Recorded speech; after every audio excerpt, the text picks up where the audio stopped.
She thought changing her name would be enough. She thought 3 months of silence, a fake ID, and a dying diner in Brooklyn would keep her invisible. She thought wrong, because the most dangerous man in New York doesn't forget what belongs to him. And when Roman DeLuca walks through that door, every lie she's built shatters with one look. He's not here for apologies. He's here for answers. And when his eyes drop to the curve she's been hiding under baggy uniforms, the truth detonates between them like a bomb. She's carrying his child, and he's never letting her disappear again. If you want to see how far love can survive when wrapped in lies and power, stay until the end. Hit that like button and drop a comment telling me what city you're watching from. I love seeing how far these stories travel.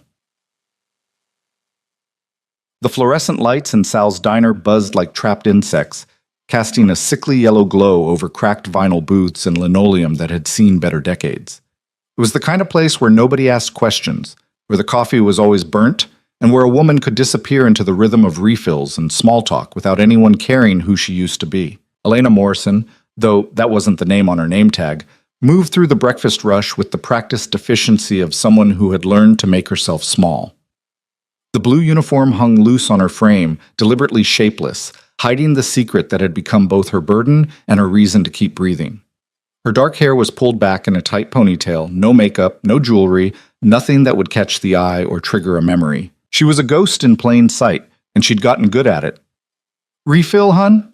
She kept her voice light, her smile automatic, as she topped off the cup of a regular who never looked up from his racing form.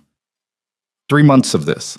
97 days of counting tips in a basement studio that smelled like mildew and cooking from 6 other apartments. 97 nights of jumping at every siren, every heavy footstep in the hallway, every black car that slowed down outside the diner's streaked windows. The door chimed. Elena didn't look up immediately. She'd trained herself not to react to every customer, not to let paranoia turn her into a target. She finished the pour, grabbed 2 plates of eggs and hash browns from the kitchen window, and wound her way between tables with the muscle memory of routine. But something felt different. The diner had gone quieter. Not silent, the clatter of forks and low conversation continued, but there was a shift in the air, like the moment before lightning strikes, the kind of atmospheric change that raised hackles and made prey animals freeze. She set the plates down at table 4, turned toward the register, and saw him. Roman DeLuca stood just inside the entrance, and the world narrowed to the space between them. He looked exactly as she remembered, and nothing like the man she'd convinced herself she could escape. The tailored charcoal suit probably cost more than she'd made in the past 3 months combined. His dark hair was perfectly cut, showing the first whispers of silver at the temples that only made him more devastating.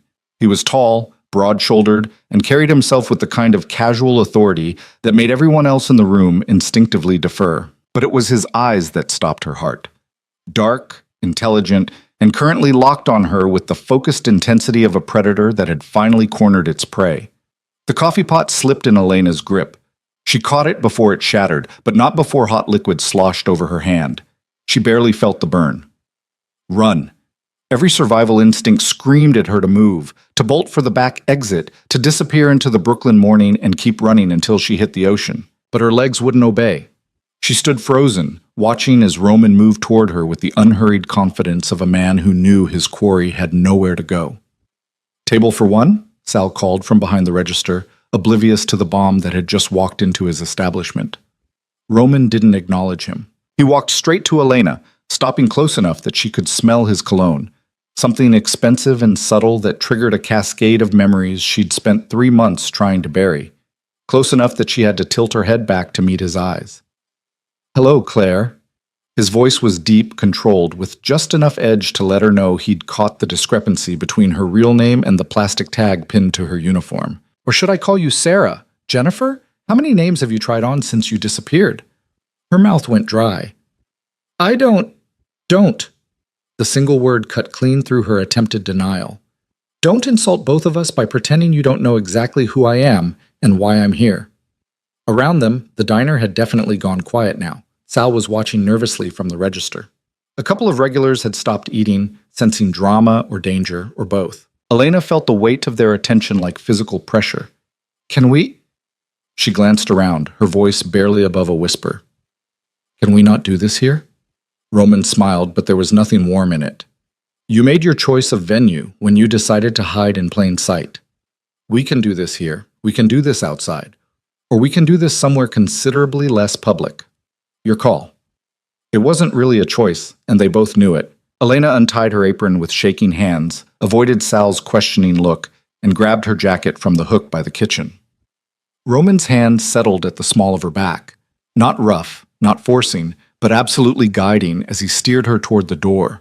The morning air hit her face like a slap. The street was busy with the early commute, people hurrying to subways and bus stops, delivery trucks double parked, and hazard lights blinking. Normal life. Continuing all around them while hers imploded. A black SUV sat at the curb, engine running, tinted windows, no plates visible from this angle. The kind of vehicle that screamed money and power and don't ask questions. Elena's survival instincts finally kicked in. She pulled away from Roman's touch, putting several feet between them. I'm not getting in that car. Yes, he said calmly. You are. You can't just... She heard the rising panic in her own voice and forced it down. You can't kidnap me off the street in broad daylight. Roman's expression didn't change. Watch me. He took a step toward her. Elena took two back, her spine hitting the diner's brick wall. Roman stopped, reading her body language with the precision of someone who'd spent years learning to interpret fear and leverage it. Let's try this a different way. He slid his hands into his pockets, the picture of reasonable civility. I've spent the last 13 weeks looking for you. I've burned through more resources, called in more favors, and inconvenienced more people than you can possibly imagine. I found you anyway. You know I would. I'm not finished. Still calm, still controlled, but with steel underneath. You ran without a word. You vanished like you'd never existed. You made me believe... Something flickered across his face, there and gone too quickly to read. You made choices that had consequences. So now we're going to have a conversation. You can have it in my car, in relative comfort and privacy, or you can make this difficult and have it somewhere considerably less pleasant. But either way, Elena, we are having this conversation. The sound of her real name, not the aliases she'd been cycling through, but the name he'd whispered against her skin in moments she'd convinced herself had been real, sent ice down her spine. One conversation, she heard herself say, then you let me go. Roman's smile was sharp enough to cut. Get in the car, and we'll discuss terms. It was a mistake. Every cell in her body knew it was a mistake. But standing on a Brooklyn sidewalk arguing with Roman DeLuca was only going to end one way. And at least in the car, there might be a chance, however slim, of talking her way out of whatever he had planned. She moved toward the SUV. The rear door opened before she reached it. Someone inside, watching, waiting for Roman's signal. Elena climbed in and Roman slid in beside her. The door closed with the heavy, final sound of a vault ceiling. The interior was exactly what she'd expected. Leather seats, tinted privacy glass, and enough space to feel luxurious rather than cramped. A driver sat up front, separated by a partition that was currently raised. She couldn't see his face. The SUV pulled into traffic with the smooth acceleration of expensive engineering. Elena pressed herself against the far door, maintaining as much distance as the seat would allow. Roman watched her with the patience of a man who had all the time in the world and knew she had none. Where are you taking me? She hated how small her voice sounded. Home. I don't have my home, Roman clarified. Where you should have been for the past 3 months instead of rotting in whatever hovel you've been hiding in. The casual dismissal of her carefully constructed life, the studio apartment, the diner job, the fragile sense of safety she'd built from nothing, sparked anger hot enough to burn through fear. I left for a reason. Yes, Roman agreed. You left because you're a coward who jumps to conclusions instead of asking questions. The words hit like a physical blow. Elena's hands clenched in her lap. I left because I didn't want to end up dead. Dramatic. Am I wrong? She turned to face him fully, anger overriding self-preservation. Am I wrong about what you are? About what you do? About the kind of man who... Who what? Roman leaned forward, invading her space with deliberate intent. Say it, Elena. Finish the accusation you've been building in your head for 3 months.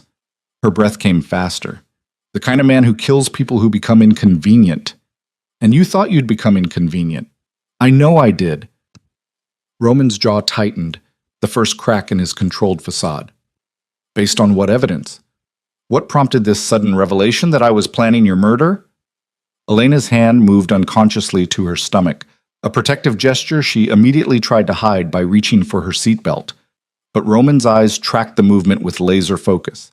His entire demeanor changed. The controlled businessman disappeared, replaced by something raw and infinitely more dangerous. He moved before she could react, his hand catching her wrist, his body shifting to crowd her against the door. Don't. His voice had dropped to something barely above a whisper, but it carried more threat than any shout. Don't you dare lie to me right now. I'm not... His free hand went to her abdomen, pressing gently against the curve she'd been hiding under loose uniforms and oversized jackets. Not hurting, not forcing, just confirming what he'd already guessed. The air went out of the car. Roman's eyes locked on hers, and she watched the calculation happen in real time. The timeline, the timing, the math that couldn't be denied. When he spoke again, his voice had changed completely, still controlled, but with something underneath that sounded almost like wonder and rage fighting for dominance. How far along? Elena tried to pull away. His grip on her wrist tightened, not enough to hurt, but enough to make it clear she wasn't going anywhere. How? Far? Along? 16 weeks. The admission felt like defeat. Roman released her wrist and sat back, but his hand remained on her stomach, possessive and unmistakable. He was processing, reorganizing everything he thought he knew, recalculating every assumption he'd made about why she'd run. You've known since before I left. The silence that followed was louder than screaming. When Roman finally spoke, his voice was eerily calm. You found out you were carrying my child, and your first instinct was to disappear without a trace. My first instinct was to survive. By running from the father of your baby. By running from a man I heard plan a murder. The words exploded out of her. 3 months of fear and desperation and exhaustion compressed into one desperate defense. I heard you on the phone. I heard you tell someone that Marcus was a liability and that liabilities get eliminated. I heard you, Roman. I heard every word. Understanding dawned on his face, followed immediately by something that looked almost like fury. Marcus Reed. Not a question, a statement. Your ex-boyfriend, Marcus Reed. Don't pretend... Was found alive and well in Miami 2 months ago, running a sports betting operation and owing money to half the casino bosses in Florida. Roman's words were clipped, precise, devastating. He was never in danger from me because he was never worth the effort it would take to kill him. He was a 2-bit con artist who tried to use you to get information about my operations. When that didn't work, he disappeared on his own because his debts caught up with him. Elena felt the floor drop out from under her. But you heard part of a conversation and filled in the rest with paranoia. Roman's hand moved from her stomach to her chin, forcing her to meet his eyes. Did it ever occur to you to ask me? To trust me enough to hear my side before you vanished? Trust you? The laugh that escaped was half hysterical. You run a criminal empire. You make people disappear for a living. Why would I trust? Because I never lied to you. His thumb brushed across her lower lip, the gesture somehow both tender and possessive. Not once. Not about what I am, not about what I do, not about what you meant to me. You knew exactly who I was from the beginning, Elena. You just convinced yourself you could handle it until the moment you decided you couldn't. The truth in his words cut deeper than any accusation. She had known.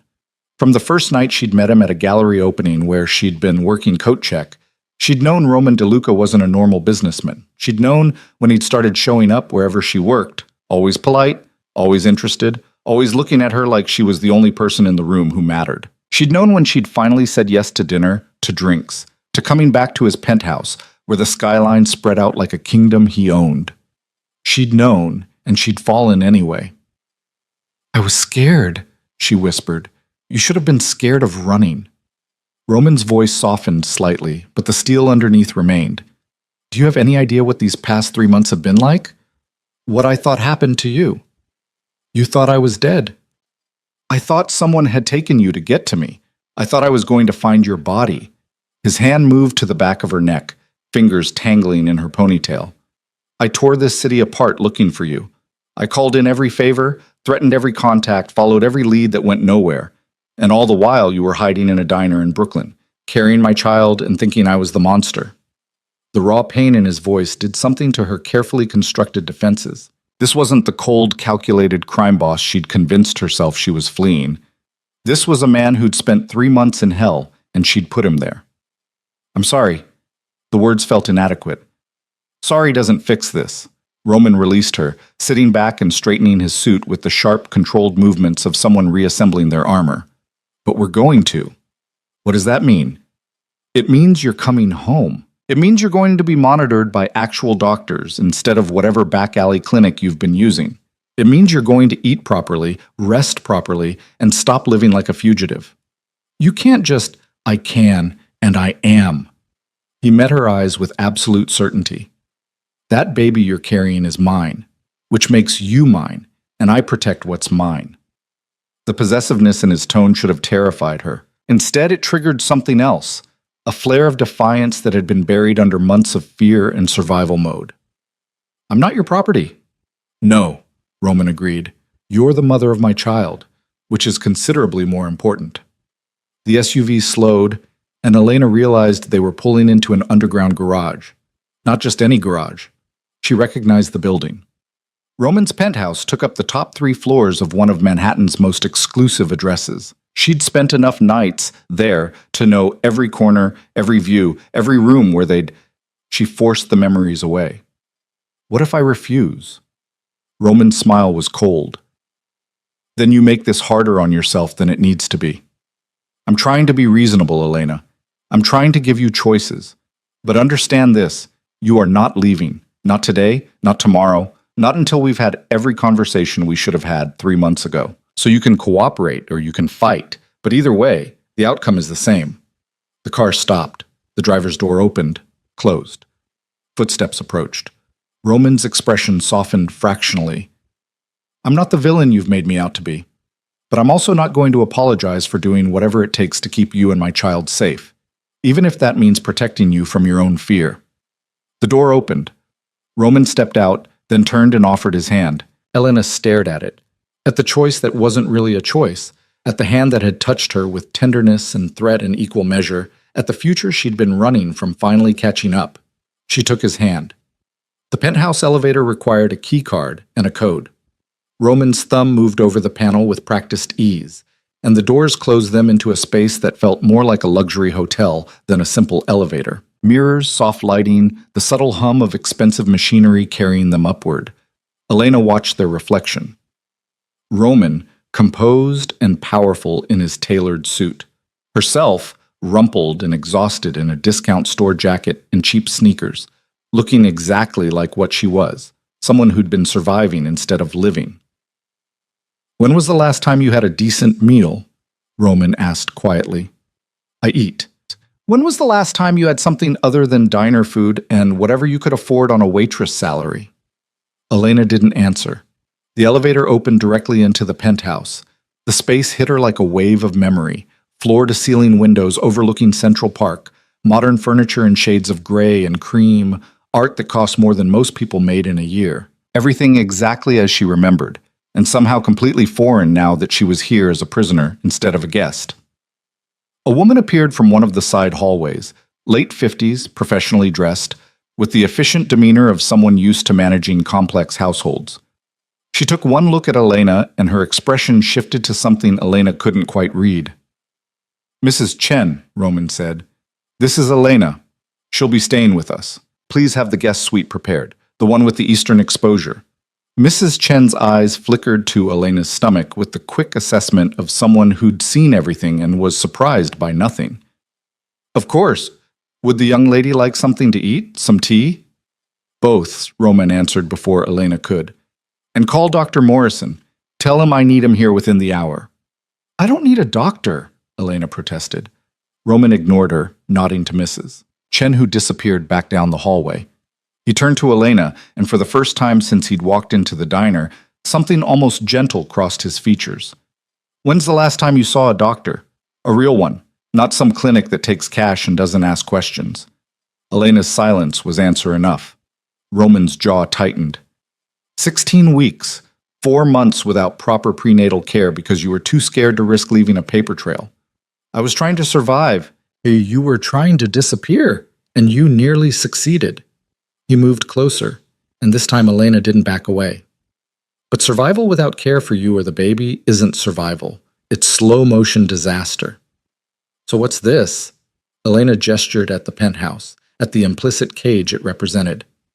This is better? This is me making sure you both live through the next 6 months.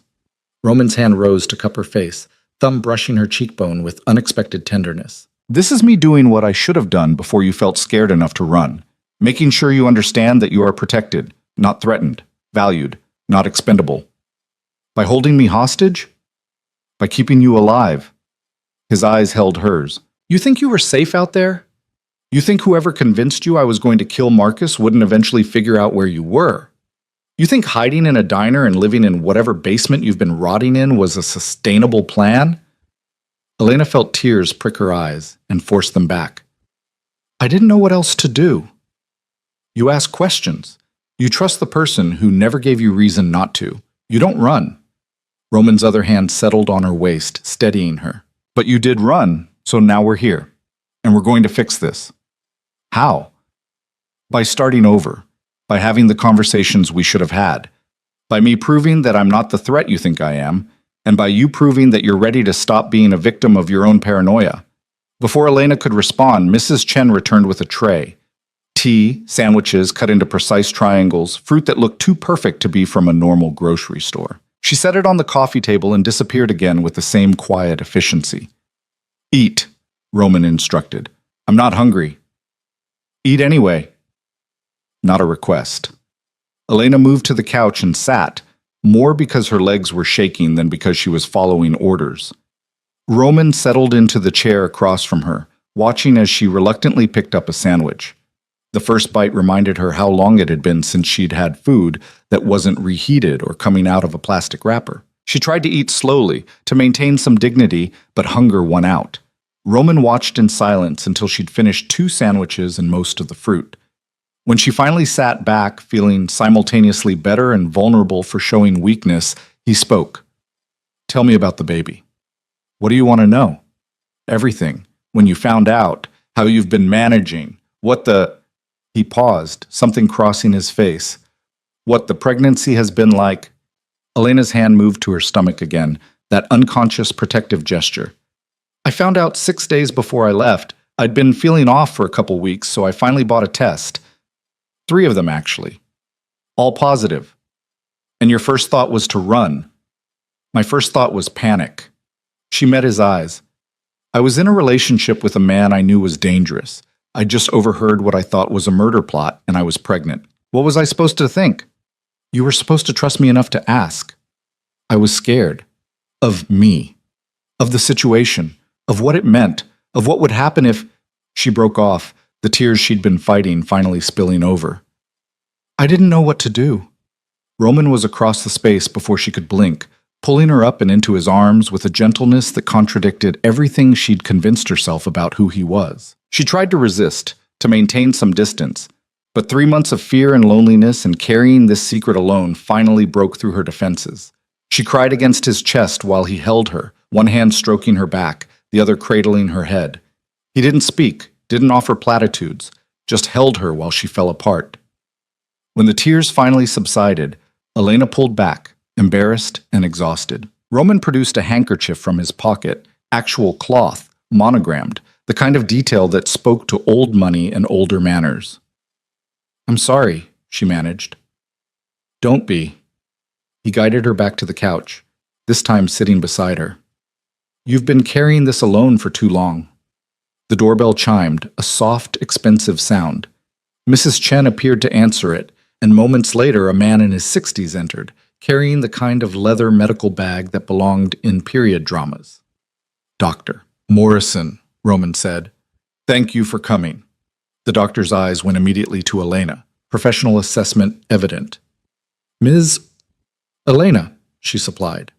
Elena is 16 weeks pregnant, Roman continued. She hasn't had consistent prenatal care. I need a full examination, blood work, anything necessary to ensure both she and the baby are healthy. Dr. Morrison nodded, his expression neutral but kind. Of course, if you'd like to show me where I can examine her. Roman stood, offering Elena his hand. She took it, let him pull her up, and followed him down the hallway to a bedroom she remembered. The guest suite with eastern exposure. The room she'd stayed in the first few times she'd spent the night, before she'd started sleeping in Roman's bed. The room was exactly as she remembered. King bed with white linens, sitting area by the windows, attached bathroom in marble and chrome. Neutral, expensive, and somehow impersonal, despite its luxury. "I'll be right outside," Roman said, surprising her. "You're not staying?" Something flickered in his eyes. "I thought you'd prefer privacy." Elena realized she didn't want to be alone with a strange doctor, even one Roman clearly trusted. "You can stay." The examination was thorough and professional. Dr. Morrison asked questions about her symptoms, her diet, her stress levels. He performed an ultrasound with portable equipment that looked like it cost more than Elena had made in the past year. And through it all, Roman stood by the window, watching without interfering. "Everything looks good," Dr. Morrison finally announced. "The baby is measuring right on schedule. Heart rate is strong. You're definitely dehydrated and underweight, but nothing we can't address with proper nutrition and prenatal vitamins." He wrote out prescriptions, gave Elena a list of foods to focus on, and scheduled a follow-up for 2 weeks out. When he left, Elena sat on the edge of the bed, staring at the ultrasound image he'd left behind. A baby. Her baby. Their baby. Real in a way it hadn't been when she'd been running. Roman sat beside her, close enough that their shoulders touched. Boy or girl? Too early to tell. "Do you want to know? When it's time?" Elena looked at him, really looked at him for the first time since the diner. She saw the exhaustion he hid well, the tension in his shoulders, the way he held himself like a man who'd been braced for disaster and had just barely avoided it. "Roman," she said quietly, "why are you doing this?" "Because it's mine." "That's not because you're mine," he corrected, his hand covering hers on the ultrasound image. "Because 3 months ago, I woke up to find you gone and spent the worst 97 days of my life thinking I'd lost you, because I don't lose what belongs to me. I'm not property." "No," he agreed. "You're considerably more dangerous than that. You're the woman I—" He stopped, the words catching on something he apparently wasn't ready to say. "You're carrying my child. That makes you untouchable, protected. Mine to care for, not mine to control. It doesn't feel like there's a difference." "There will be." Roman stood, putting distance between them. "But first, you're going to rest. You're going to eat properly. You're going to let Dr. Morrison monitor you and the baby, and we're going to have a lot of conversations about exactly what you thought you heard and why you believe the worst of me. And if I want to leave?" His smile was sharp. "Then we'll have a different conversation about why that's not an option. But I'm hoping it won't come to that." He left her there, closing the door behind him with a soft click that sounded too much like a lock engaging. Elena sat in the expensive silence, her hand on her stomach, and wondered if she'd just traded one kind of prison for another. Outside the window, Manhattan glittered with 1,000 lights, beautiful and unreachable and impossible to escape. Elena woke to sunlight streaming through unfamiliar windows and the disorienting sensation of Egyptian cotton sheets against her skin. For 3 blissful seconds, she forgot where she was. Then memory crashed back. The diner, Roman, the penthouse, the doctor, the ultrasound image that proved her secret was no longer hers alone. She sat up too quickly, and nausea rolled through her in waves. Morning sickness had been her constant companion for weeks, but she'd learned to manage it with crackers and ginger tea and sheer force of will. Now, in this too soft bed, in this too beautiful room, her body decided to rebel. She barely made it to the bathroom before her stomach emptied itself. She knelt on a marble tile that probably cost more per square foot than her monthly rent had been, and let her body purge everything she'd eaten the night before. When the heaving finally stopped, she rested her forehead against the cool porcelain and tried to remember how to breathe. A knock on the bedroom door made her freeze. "Elena," Roman's voice, muffled by wood but unmistakable. She didn't answer, couldn't answer. Her throat burned and humiliation warred with lingering nausea for dominance. The knock came again, more insistent. "I'm coming in." "Don't—" But the door was already opening, and then Roman was there, filling the doorway in tailored slacks and a white dress shirt with the sleeves rolled to his elbows. He took in the scene, her on the bathroom floor, the evidence in the toilet, her shaking hands, and something shifted in his expression. He moved to the sink without a word, dampened a washcloth with cool water, and knelt beside her. The cloth touched her forehead, her neck, her wrists, and the relief was so immediate she nearly cried. "How long has it been this bad?" he asked quietly. "It's not. Don't lie to me about this." He helped her sit back against the tub, his hands gentle but firm. "How long, Elena?" "Since the beginning. It's normal." "Normal doesn't mean you should suffer through it alone." Roman flushed the toilet, rinsed the washcloth, brought it back to her face. "Dr. Morrison can prescribe something. I don't want drugs in my system." "You want to throw up every morning for the next 6 months instead?" Elena closed her eyes. "It's not every morning. Just most of them. Not a question." Roman studied her face with an intensity that made her want to hide. "You've been doing this alone in some basement apartment, haven't you? No one to hold your hair back, no one to check on you, just you and the bathroom floor." The image he painted was too accurate. Elena had spent more mornings than she could count exactly like this. Alone, sick, terrified, and convinced she'd made a catastrophic mistake by running. But admitting that now felt like surrender. "I managed." Managing isn't the same as thriving. Roman stood, offering his hand. "Can you stand?" She let him pull her up, hating how weak her legs felt, how much she had to lean on his strength. He guided her to the sink, where a new toothbrush sat in its packaging beside expensive toiletries that hadn't been there the night before. "Mrs. Chen stocked the bathroom this morning," Roman explained, reading her expression. "Everything you might need." Elena unwrapped the toothbrush with shaking hands and tried to scrub away the taste of bile. Roman stayed close, but not crowding, a presence in her peripheral vision that should have felt threatening but instead felt oddly steadying. When she finished, he guided her back to the bedroom. The bed had been made, more of Mrs. Chen's efficient work, and a tray sat on the nightstand with dry toast, crackers, ginger tea, and what looked like fresh fruit. "Eat something," Roman instructed, "even if it's just the crackers. You need something in your stomach." "I'll just throw it up again." "Maybe. But you need to try." He waited until she'd settled against the headboard and reluctantly picked up a piece of toast before continuing. "Dr. Morrison is coming back this afternoon. He'll have those prenatal vitamins and something for the nausea." "I told you. And I'm telling you that making yourself suffer isn't noble. It's stubborn." Roman's voice hardened slightly. "You're not in that basement anymore. You don't have to white-knuckle your way through pregnancy complications because you're too proud or too scared to ask for help." Elena took a small bite of toast, more to shut him up than because she thought it would stay down. "This isn't help. This is a cage with better amenities." "Is it?" Roman moved to the windows, looking out over the park with his hands in his pockets. "You have access to the best medical care in the city. You have food that isn't diner leftovers or whatever expired items you could afford. You have a bed that doesn't come with cockroaches and a bathroom that has hot water 24 hours a day instead of whenever the super feels like fixing the boiler." The accuracy of his assessment told Elena exactly how thoroughly he'd investigated her living situation. The studio in Brooklyn with its unreliable heat and persistent pest problem, the landlord who took cash and didn't ask for references, the proximity to the diner that made it convenient but also made her feel trapped in a 5-block radius of survival. "How did you find me?" she asked quietly. Roman turned back to her. "Does it matter?" "Yes." He was silent for a long moment, weighing something.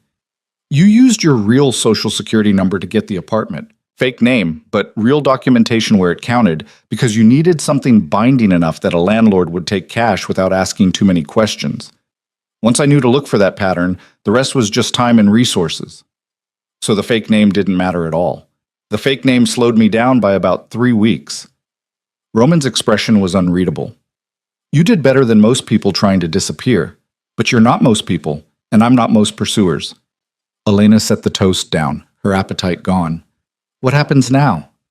"Now you rest, you eat, you let the doctor examine you properly. And tonight, we talk." "About what?" "About everything you think you know and everything you got wrong." Roman moved toward the door. "Mrs. Chen will check on you in an hour. If you need anything before then, there's an intercom panel by the bed. Press the red button." "And if I want to leave?" He paused with his hand on the door frame. Then you'll discover that the elevator requires a code you don't have, the stairwell doors are locked from this side, and my security team has very clear instructions about you not leaving this building." The bluntness should have terrified her. Instead, it just confirmed what she'd already known. She wasn't a guest. She was a prisoner, however well treated. "So I'm trapped." "You're protected." Roman's eyes met hers. "There's a difference, even if you can't see it yet." He left before she could respond, closing the door with that same soft, final click. Elena sat in the expensive silence, her hand moving to her stomach in that unconscious gesture that had become habit. The baby, their baby, moved slightly, a flutter that still felt more like imagination than reality. 16 weeks. 4 months. Halfway to a future she hadn't planned and couldn't control. She picked up the ultrasound image from the nightstand, studying the grainy black and white that supposedly showed a tiny human forming inside her. It looked like abstract art more than a baby, but Dr. Morrison had pointed out the head, the limbs, the rapid heartbeat that proved life. Her baby. Roman's baby. A child who would be born into a world of wealth and danger, protection and control, luxury and violence. Elena set the image down and forced herself to eat another piece of toast. It stayed down this time, a small victory in a war she was losing on all fronts. The morning crawled past. Mrs. Chen appeared with more food, checking Elena's color and asking gentle questions about how she felt. A young woman in medical scrubs came to draw blood, efficient and professional, and clearly used to working for Roman's household. Elena submitted to all of it with the numb compliance of someone who'd learned that resistance only delayed the inevitable. By afternoon, she felt restless enough to explore. The bedroom door wasn't locked. Roman's control apparently didn't extend to making her feel literally imprisoned within the suite. She ventured into the hallway, reacquainting herself with the penthouse's layout. The living room, where Roman had brought her last night. The formal dining room she'd only seen used once, for a dinner party where she'd been introduced to men whose faces she'd later seen in news articles about organized crime investigations. The kitchen where Mrs. Chen ruled with quiet efficiency, currently preparing something that smelled like heaven and made Elena's stomach growl despite the nausea. And Roman's office, door half open, the man himself visible through the gap. Elena should have walked past. Should have returned to her designated space and waited for the evening confrontation he'd promised. But curiosity and defiance and sheer boredom drove her to stop in the doorway. Roman sat behind a massive desk, phone pressed to his ear, speaking in rapid Italian to someone on the other end. His free hand moved over documents spread across the desk surface. Contracts, from what Elena could see, dense with legal language and signatures. The conversation sounded tense. Roman's tone clipped and authoritative in a way that reminded her exactly who and what he was. He looked up, saw her, and held up one finger in a wait gesture. Elena leaned against the doorframe, watching as he concluded the call with what sounded like a very final instruction. "You're supposed to be resting," he said, setting the phone down. "I got bored." "Bored enough to wander into my office uninvited?" The door was open. Elena stepped inside, her eyes scanning the room. Floor-to-ceiling bookshelves, leather furniture, windows that offered a different view of the city. Art on the walls that she recognized from gallery visits where Roman had asked her opinion like it mattered. "Do you ever actually read these books, or are they just for show?" "I read." Roman leaned back in his chair, watching her explore with that predatory patience she remembered too well. First editions, mostly. Some of them are investments. Some I actually enjoy.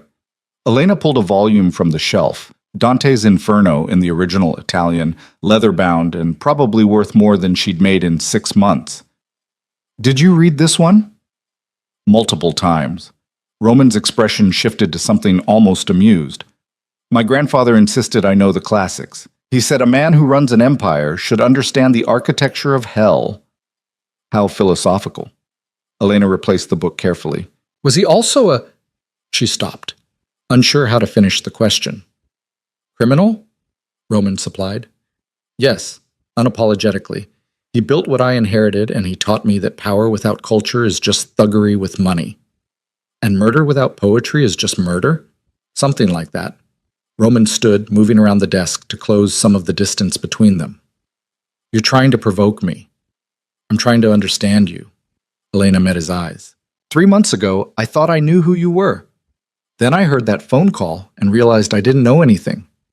You knew enough to end up in my bed for 6 months. The bluntness made her flinch. I knew the version of you that wanted me to know him. The man who took me to galleries and made me laugh and never raised his voice. I didn't know the man who... She gestured at the office, the symbols of power and control. This man. They're the same person, Elena. Roman stopped just outside her personal space, close enough to touch but not touching. I never lied about what I am. I run legitimate businesses and illegitimate ones. I make decisions that sometimes involve violence. I exist in a world where power is the only currency that matters and weakness gets you killed. You knew all of that. Knowing in theory and confronting it in practice are different things. Agreed. Roman's hand rose to her face, and this time Elena didn't pull away. Which is why tonight we're having the conversation we should have had 3 months ago. The one where you ask me about that phone call, and I tell you exactly what it meant. The one where you decide if you can live with the truth, or if you're going to spend the rest of this pregnancy trying to convince yourself I'm the monster you want me to be. Before Elena could respond, his phone buzzed. Roman glanced at it, and something in his expression hardened. What? Elena asked. We have a visitor. He looked up at her. Someone I need you to meet. I'm not exactly dressed for company. Elena gestured at her borrowed clothes. Yoga pants and a soft sweater that Mrs. Chen had provided that morning. You're fine. Roman's hand moved to the small of her back, guiding her toward the door. This won't take long. They moved through the penthouse to the formal living room. A man stood by the windows, early 40s, expensive suit, dark hair graying at the temples. He turned as they entered, and Elena saw intelligence in his eyes, along with something that looked like assessment. Vincent, Roman said by way of greeting. Elena, this is Vincent Castellano. He handles my legal operations. Vincent extended his hand. Elena shook it, noting the firm grip and the way his eyes tracked to her stomach with the same quick calculation Dr. Morrison had shown. Ms. Elena, Vincent said smoothly. It's a pleasure to finally meet you. Finally? Elena glanced at Roman. I mentioned you were back, Roman said. Vincent has some documents that require your attention. Elena's defenses snapped to full alert. What kind of documents? Vincent produced a folder from his briefcase, setting it on the coffee table. Nothing sinister, I assure you. Just some paperwork regarding medical care, legal protection, and financial security. I'm not signing anything I haven't read. I wouldn't expect you to. Vincent's smile was professionally pleasant. Take all the time you need. Roman wanted you to understand that you and the baby are protected in every legal sense. Medical decisions, inheritance, custody arrangements, everything documented and ironclad. Elena looked at Roman. You're having lawyers draw up custody papers before the baby is even born? I'm making sure that if something happens to me, you and the child are taken care of. Roman's tone was matter of fact. It's not about control. It's about security. Everything with you is about control. Everything with me is about protecting what matters. Roman nodded to Vincent. Leave the documents. Elena will review them when she's ready. Vincent set the folder down and made his exit with the smooth efficiency of someone used to dismissing himself from tense situations. When he was gone, Elena picked up the folder, flipping through pages dense with legal terminology. Custody arrangements in case of Roman's death or incapacitation, medical power of attorney, trust funds, life insurance, pages and pages of what-ifs and protections and money she couldn't even conceptualize. This is insane, she breathed. This is necessary. Roman took the folder from her hand, setting it aside. I live in a dangerous world, Elena. I have enemies who would use you or the baby to get to me. This documentation ensures that even if the worst happens, you're both protected. Protected or owned? There's a difference. Is there? Elena's voice rose.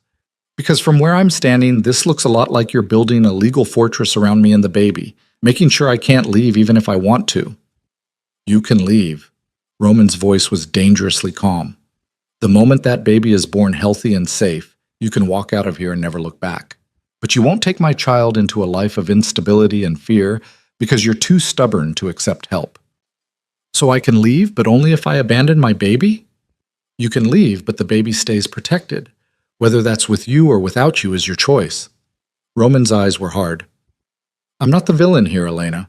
I'm the man trying to make sure my child doesn't grow up the way I did. with a target on their back and no one powerful enough to keep them safe. The revelation landed like a physical blow. Elena had never heard Roman talk about his childhood, about what had made him into the man who controlled an empire with calculated violence and iron will. "What happened to you?" she asked quietly. Roman's jaw tightened. "That's a conversation for tonight. Right now you need to eat lunch, and I need to handle some business. But understand this. Everything I'm doing is to prevent history from repeating itself." He left her standing there with a folder full of legal protections that felt more like shackles and questions she wasn't sure she wanted answered. Lunch appeared courtesy of Mrs. Chen, soup and bread and more ginger tea. Elena ate mechanically, her mind turning over everything that had happened since Roman had walked into the diner. Less than 24 hours, and her entire world had shifted from survival mode to something she couldn't quite name. Not imprisonment, not exactly, but not freedom either. Dr. Morrison returned in the afternoon with a pharmacy bag full of vitamins and anti-nausea medication. He performed another examination, asked more questions, and gave Elena information about what to expect in the coming weeks. All very professional, all very thorough, all very much proof that Roman was serious about her health being monitored. "You're doing well, considering," Dr. Morrison said as he packed up his equipment, "but you need to gain weight. The baby is fine now, but you can't continue at your current nutritional deficit." "I'm eating." "You're eating enough to survive. You need to eat enough to thrive." He glanced toward the door where Roman had been standing during the examination. "I've given Mr. DeLuca some dietary recommendations. Between him and Mrs. Chen, I expect you'll be properly fed." It should have been reassuring. Instead, it felt like one more area of her life being managed by other people. When the doctor left, Elena found herself alone in the suite again. Evening was falling outside the windows, Manhattan transforming into a galaxy of lights. She should have felt trapped. Instead, she felt strangely suspended, caught between the life she'd been living and the future being built around her without her input. A knock on the door broke her reverie. Roman stood in the hallway, changed into dark jeans and a black sweater that made him look simultaneously more casual and more dangerous. "Dinner's ready," he said. "And after that, we talk." "I don't—" "This isn't optional, Elena." His voice was firm but not unkind. "You've had questions for 3 months. I'm giving you answers, but you have to be willing to hear them." Elena stood, smoothing her borrowed clothes in a gesture that was more nervous habit than actual attempt to look presentable. "And if I don't like what I hear, then at least you'll know the truth instead of living with assumptions." Roman offered his hand. "Come on." They ate in the formal dining room, a meal Mrs. Chen had clearly crafted with Elena's dietary needs in mind. Lean protein, vegetables, whole grains, everything designed to build strength without triggering nausea. Roman ate across from her, and the domesticity of it felt surreal. "You're staring," Roman said without looking up from his plate. "I'm trying to reconcile the man who orders hits with the man who makes sure I have ginger tea." "Both are true." Roman met her eyes. "I'm capable of violence when necessary and tenderness when warranted. The fact that you've only seen one side doesn't negate the other." "Which side am I seeing now?" "Both." Roman set down his fork. "I'm being gentle with you because you're carrying my child and because you're frightened. But make no mistake, if you try to run again, you'll see exactly how ruthless I can be about keeping you here." The honesty should have terrified her. Instead, it felt almost refreshing after months of living with assumptions and fear. They finished eating in silence. Mrs. Chen cleared the dishes, offered tea that Roman accepted, and Elena declined, then disappeared with her usual discretion. Roman stood, offering his hand again. "My office. More privacy." Elena followed him through the penthouse, her heart rate picking up with each step. The office felt different at night, darker, more intimate, with only a few lamps casting warm light across leather and wood. Roman gestured to the couch. Elena sat, and he settled beside her, close enough that she could feel his body heat, but not touching. "Ask," he said simply. "The phone call." Elena's voice was steadier than she felt. 3 months ago. "You were speaking to someone about Marcus being a liability that needed to be eliminated. I heard you, Roman. I heard every word." You heard part of a conversation and filled in the context with fear. Roman's expression was unreadable. "Yes, I said Marcus was a liability. Yes, I said liabilities get eliminated, but I wasn't talking about killing him." "Then what?" I was talking about eliminating him from your life. Roman's voice was controlled, precise. Marcus Reed was using you to get information about my operations. He was feeding you questions disguised as casual conversation, trying to piece together details he could sell to my competitors. When I realized what he was doing, I had two choices: kill him for industrial espionage, or scare him badly enough that he'd disappear on his own. Elena felt the room tilt. You're lying. I'm not. Roman pulled out his phone, navigating to a folder of images. These are surveillance photos from the 3 months before you left. Marcus meeting with known associates of the Brennan family. Marcus receiving cash payments. Marcus photographing documents in your apartment when you weren't home. The images were damning. Elena stared at a man she'd dated for 6 months before Roman, seeing him in contexts she'd never imagined, meeting with strangers in dark corners, accepting envelopes, rifling through her things. Why didn't you tell me? She whispered. Because I was handling it, and I didn't want you involved. Roman set the phone aside. I confronted him. I gave him a choice: disappear permanently, or I'd make sure everyone he owed money to knew exactly where to find him. He chose Miami and a new identity. Last I checked, he's running a small-time betting operation and staying far away from anything connected to me. So you didn't kill him? I never intended to. Roman's hand found hers. The conversation you overheard was me telling my security chief to make sure Marcus understood the consequences of coming back. Eliminate the liability meant eliminate him as a threat to you, not eliminate him from existence. Elena pulled her hand away, needing the physical space to process. I spent 3 months thinking you were going to kill me for being a witness. You spent 3 months jumping to conclusions instead of asking questions. Roman's voice hardened slightly. I'm not saying I'm not capable of killing, Elena. I absolutely am. But I don't kill the woman He stopped. That same catch she'd heard before. I don't kill people I care about over misunderstandings. Then what do you kill people over? Betrayal. Direct threats to my family or my business. Violations of agreements that can only be settled with blood. Roman's eyes were steady on hers. I'm not going to lie to you about what I am, but I need you to understand that there's a code to what I do. Lines I don't cross. And you were never anywhere near those lines. Elena stood, needing to move, to think, to breathe in a room that suddenly felt too small. You should have told me about Marcus. Probably. Roman didn't move from the couch. But you should have trusted me enough to ask before you disappeared. I was scared. And now? Elena turned to face him. Now I'm terrified for completely different reasons. Such as? Such as realizing I might have been wrong. Such as understanding that I threw away 3 months of my life, and yours. Because I didn't know how to ask a simple question. Such as being forced to accept help from someone I convinced myself was my enemy. Roman stood, crossing to where she stood by the windows. I'm not your enemy, Elena. I never was. But I'm also not going to pretend I'm something I'm not to make you comfortable. I don't want you to pretend. Elena's hand moved to her stomach. I want to know if this baby is going to grow up safe, or if they're going to be a pawn in whatever war you're fighting. Both. The honesty was brutal. They'll be as safe as I can make them, which is safer than 99% of the population. But yes, they'll also be my heir, which comes with complications. Complications like people trying to kidnap them? Complications like needing to learn early that the world is dangerous, and power is the only reliable protection. Roman's hand covered hers on her stomach. But also complications like never wanting for anything, receiving the best education money can buy, and having a father who would burn the world down to keep them safe. Elena looked up at him. You're asking me to accept a life I never wanted. I'm asking you to stop running from a life you're already part of. Roman's other hand cupped her face.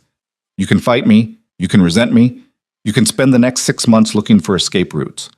But at the end of it, you're still having my baby, and I'm still going to do everything in my power to protect both of you. The only question is whether you're going to let me do it the easy way or the hard way. What's the easy way? You stay. You let me take care of you. You ask questions instead of making assumptions. And when the baby comes, we figure out what kind of family we're going to be. And the hard way? Roman's smile was sharp.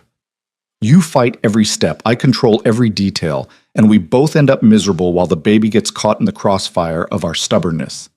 Elena wanted to pull away, to reject the entire premise, to insist she could still find a way out. But the truth was staring at her from Roman's eyes. She was out of options, out of time, and out of the energy it took to keep running. "I don't trust you," she said quietly. "Then we start there." Roman's thumb brushed her cheek. "Trust is earned, not demanded. So I'll earn it. One day, one choice, one moment of honesty at a time. And if you can't, then you'll have spent 6 months in luxury while gestating a child who will inherit an empire, and you'll leave with enough money to never worry about security again." Roman's expression was unreadable. "But I think you'll find that I'm considerably more trustworthy than you've given me credit for." He kissed her then, not asking permission, not giving her time to protest, just claiming her mouth with the same confidence he'd claimed everything else. Elena should have pushed him away, should have maintained boundaries, insisted on distance, protected what little autonomy she had left. Instead, she kissed him back.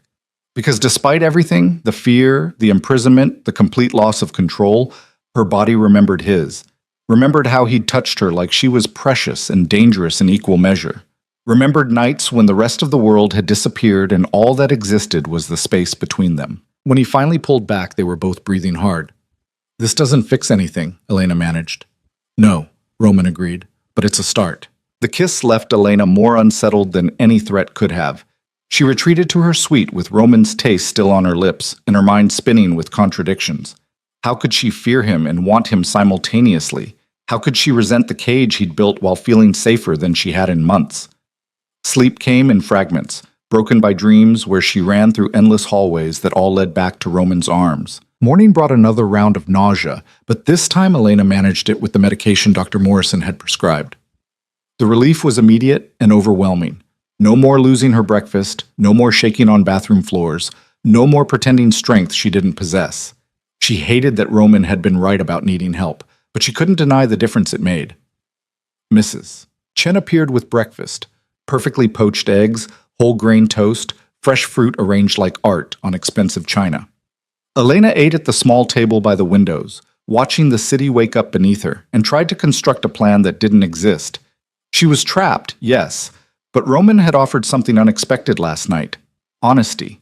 Not comfort, not false promises, but the brutal truth about who he was and what her life would become. There was a strange kind of power in that clarity, even if it came wrapped in control. A knock interrupted her thoughts. Roman entered without waiting for permission, dressed for business in another tailored suit that probably cost more than her entire wardrobe had. He looked like he'd slept perfectly, no shadows under his eyes, no evidence of the tension that had crackled between them the night before. "We have a situation," he said without preamble. Elena set down her fork. "What kind of situation?" "The kind that requires you to understand exactly what world you're part of." Roman's expression was unreadable. "Get dressed. Something comfortable. We're going to my operations center." "Your what?" "The place where I actually run my business." He checked his watch. "You have 20 minutes. He left before she could protest. Elena stared at the closed door, her mind racing.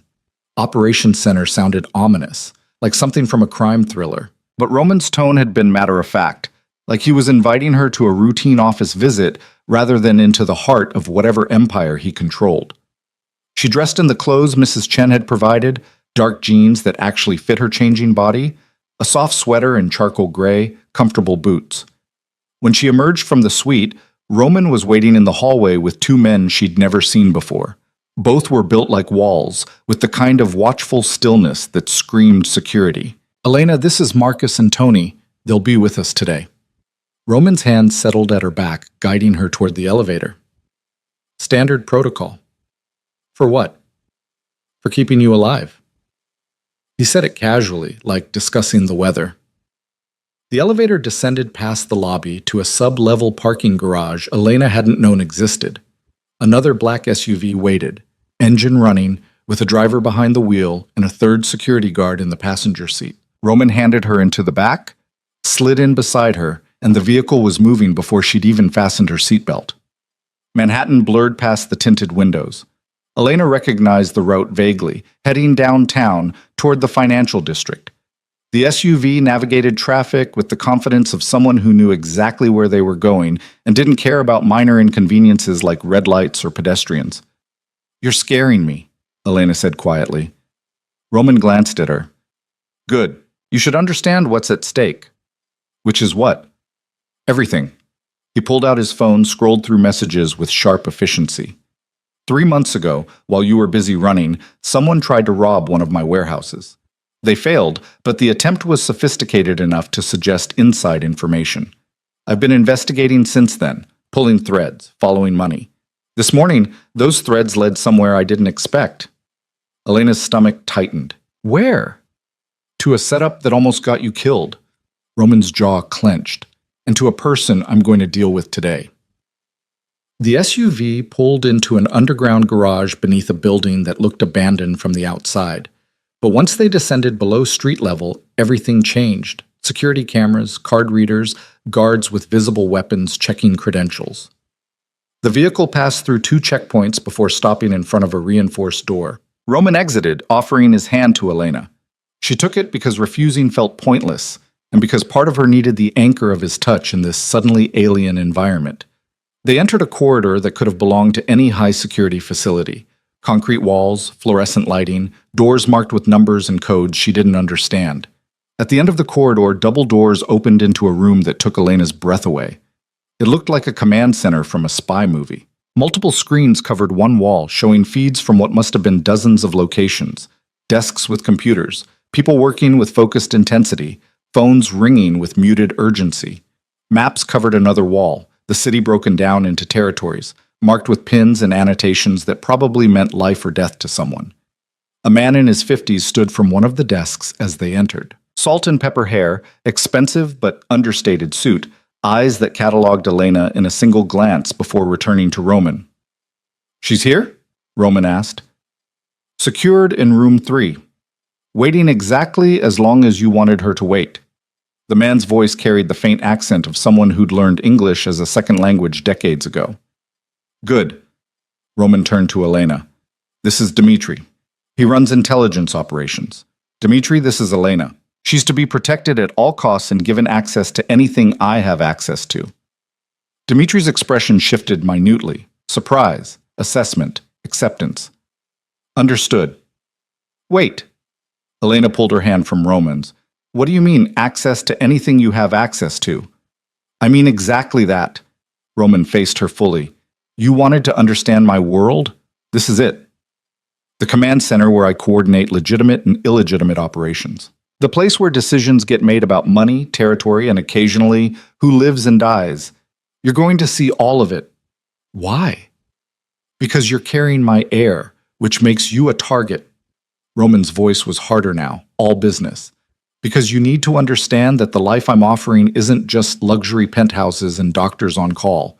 It's this, the machinery that keeps us safe, the violence that protects what matters, the reality you can't run from anymore." Elena felt dizzy. "I don't want to see this." "Too bad." Roman caught her chin, forcing her to meet his eyes. "You made assumptions that almost got you killed. So now you're going to see the truth. And then you're going to decide if you can live with it, or if you'd rather spend the next 6 months fighting a war you can't win." He released her and turned to Dmitri. "Bring up the surveillance from the warehouse incident, all of it. I want her to see how close she came." Dmitri moved to one of the computers. The main screen shifted, showing grainy footage of what looked like a warehouse interior. Timestamp from 3 months ago, 2 days before Elena had run. The footage showed men in masks entering through a side door, moving with military precision toward what looked like shipping containers. They were fast, efficient, clearly professionals. But they'd barely reached the containers when other men appeared. Roman security, Elena assumed, and gunfire erupted. Elena watched in horrified fascination as the scene devolved into chaos. The masked men retreated, leaving 2 of their own dead on the concrete floor. Roman's people secured the area, checked the containers, moved with the same precision but more familiarity with the terrain. "Standard robbery attempt," Dmitri said, his tone clinical. Except for one detail. The footage jumped to a different angle. One of the masked men had been captured, forced to his knees, mask removed. Elena couldn't see his face clearly, but she could see him talking, gesturing, clearly giving up information. "He confessed that they were hired to make the robbery look real," Dmitri continued. "But the actual target wasn't the warehouse contents." The screen shifted again, this time to what looked like security footage from outside the warehouse. A woman stood in the shadows across the street, watching. The camera zoomed in, and Elena's blood went cold. It was her, or someone who looked exactly like her. Same height, same build, same dark hair pulled back in a ponytail. The resemblance was uncanny. "That's not me," Elena whispered. "No," Roman agreed from behind her. "But it was meant to look like you. Someone hired a look-alike to be spotted near the warehouse during the robbery. Security footage would show what appeared to be you scouting the location. Combined with Marcus's attempts to gather information through you, it would have looked like you were the inside contact." Elena's legs went weak. Roman's hand steadied her, guiding her to a chair. "The plan was elegant," Roman continued, his voice cold with controlled fury. "Frame you as a traitor, present me with evidence that you'd been working with my enemies, and let my own people demand justice. I would have had no choice but to eliminate the threat. You would have killed me." Elena's voice was barely audible. "I would have been expected to. And if I'd hesitated, if I'd shown weakness by protecting someone who appeared to be a traitor, my own organization would have fractured." Roman crouched beside her chair, his eyes level with hers. "Someone knew that. Someone understood exactly how to manipulate the situation to force my hand." "Who?" "That's what we're going to find out." Roman stood, nodding to Dmitri. "Bring her in." Two guards entered through a side door, escorting a woman in her early 30s. She was beautiful in a hard, polished way. Designer clothes that looked rumpled now. Dark hair that had probably been perfect hours ago, but was disheveled from what Elena assumed was time in custody. Her makeup was smudged, but her eyes were sharp and defiant. When she saw Roman, something flickered in her expression. Fear, yes, but also calculation. She was still looking for angles, still trying to find a way to control the situation. "Valentina," Roman said, his voice carrying enough ice to freeze the room. "Thank you for joining us." "I didn't have much choice, did I?" Her accent was Italian, her tone dripping with false bravado. "Your thugs dragged me out of a very important lunch." "Your lunch can wait." "This can't." Roman gestured to one of the screens. "We've been following the money from the warehouse robbery. Very carefully laundered, very well hidden, but my people are exceptionally good at finding things people want to stay hidden." The screen showed what looked like financial records, transfers, account numbers, dates. Elena couldn't make sense of most of it, but she saw Valentina's expression tighten. "It led back to you," Roman continued, "to accounts you thought were buried deep enough that I'd never find them, to payments made to hire the robbery crew, to find and pay the look-alike, to orchestrate an entire operation designed to make me kill Elena." Valentina's eyes flickered to Elena for the first time, cataloging her with visible disdain. "I don't know what you're talking about." "Don't lie to me." Roman's voice dropped to something dangerous. "We have everything. Bank records, communications with the robbery crew, payments to Marcus Reed to get close to Elena in the first place. We have the look-alike in custody, and she's already confirmed you hired her. You're not getting out of this, Valentina. The only question is what I do with you now that I have proof." Valentina's composure finally cracked. "You were supposed to marry me. Our families agreed, Roman. You were supposed to take over the Rizzi territory through our alliance, and instead you threw it away for—" She gestured dismissively at Elena. "For her. Some nobody you picked up at a gallery opening. So you decided to eliminate the competition." Roman's tone was conversational, but Elena could hear the rage underneath. "By framing her as a traitor and forcing me to kill her myself. Brilliant, really. I kill Elena. I'm devastated. I'm vulnerable, and you step in to console me. Eventually, we marry as planned, you get the power you wanted, and everyone's happy except for the innocent woman who'd be dead." She was in the way. Valentina lifted her chin. "And she was weak. Look at her. She ran the moment she heard one phone call. She didn't deserve you." "No," Roman agreed. "She deserved honesty. She deserved protection. She deserved a partner who wouldn't manipulate her into a death sentence." He moved closer to Valentina, his body language pure threat. "You, on the other hand, deserve exactly what's coming to you." Elena watched the exchange with growing horror. This woman, this stranger, had orchestrated an entire conspiracy to get her killed, had paid people, moved money, created an elaborate trap, all because she'd wanted Roman and saw Elena as an obstacle. "What are you going to do?" Valentina asked, and for the first time real fear crept into her voice. "That depends." Roman glanced at Dmitri. "Show her the rest." The screen shifted again, this time showing what looked like surveillance footage from multiple locations. Elena saw men being arrested, money being seized, buildings being raided. A systematic dismantling of something that must have been extensive. Your network, Roman explained to Valentina. Every contact you used to set this up, every person you paid, every piece of infrastructure you built while trying to undermine me. We've been taking it apart for the past week. Your people are in custody, your money is frozen, your connections are severed. Valentina's face went white. You can't. I already have. Roman's smile was sharp enough to draw blood. Your family is cutting you off as we speak. They received a very detailed presentation about your unauthorized operations and your attempt to start a war between my organization and theirs. They're not pleased. They won't believe. They already do. I made sure of it. Roman pulled out his phone, pulled up an email, showed it to Valentina. Elena couldn't see the contents, but she saw Valentina's expression collapse. You've destroyed me, Valentina whispered. No, you destroyed yourself. Roman pocketed the phone. I'm just making sure everyone knows it. He turned to the guards. Take her to holding. I'll decide what to do with her after I've discussed it with Elena. The guards moved to escort Valentina out, but she pulled away from their grip, her eyes locked on Elena with pure venom. You think you've won? Valentina spat. You think carrying his baby makes you special? You're nothing, a temporary distraction. He'll get bored, and when he does, there will be someone else ready to take your place. Roman moved before Elena could react, stepping between them with enough force that Valentina actually flinched. Touch her, threaten her, or even look at her wrong again, and I won't bother with exile, Roman said quietly. I'll bury you so deep your own family won't find the pieces. Do you understand me? Valentina's bravado crumbled completely. She nodded once, and the guards dragged her from the room. Silence fell over the command center. The other people working at their stations had stopped to watch the confrontation, but now they returned to their tasks with practiced disinterest. This was routine for them. Threats, violence, power plays. Just another day in Roman's empire. Elena sat frozen in her chair trying to process everything she'd just witnessed. The conspiracy, the manipulation, the casual way Roman had dismantled someone's entire life in retaliation. The woman who'd wanted her dead was now powerless, destroyed, facing consequences Elena couldn't even imagine. You're in shock, Roman observed, crouching beside her chair again. That woman tried to have me killed. Yes.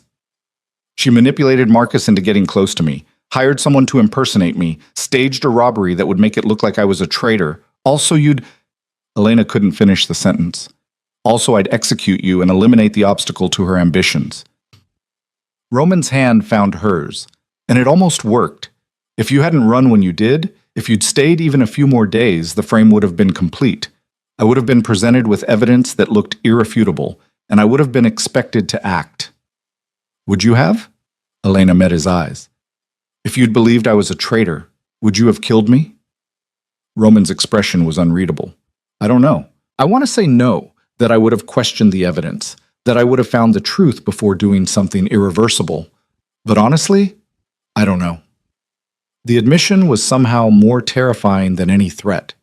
He could have killed her, would have been expected to kill her, and he genuinely didn't know if he would have resisted that expectation. This is your world, Elena said quietly. People trying to kill each other over power and territory. Conspiracies and frame-ups and casual violence.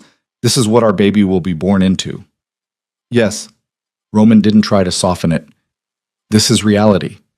Messy, dangerous, and completely unforgiving of weakness or naivety.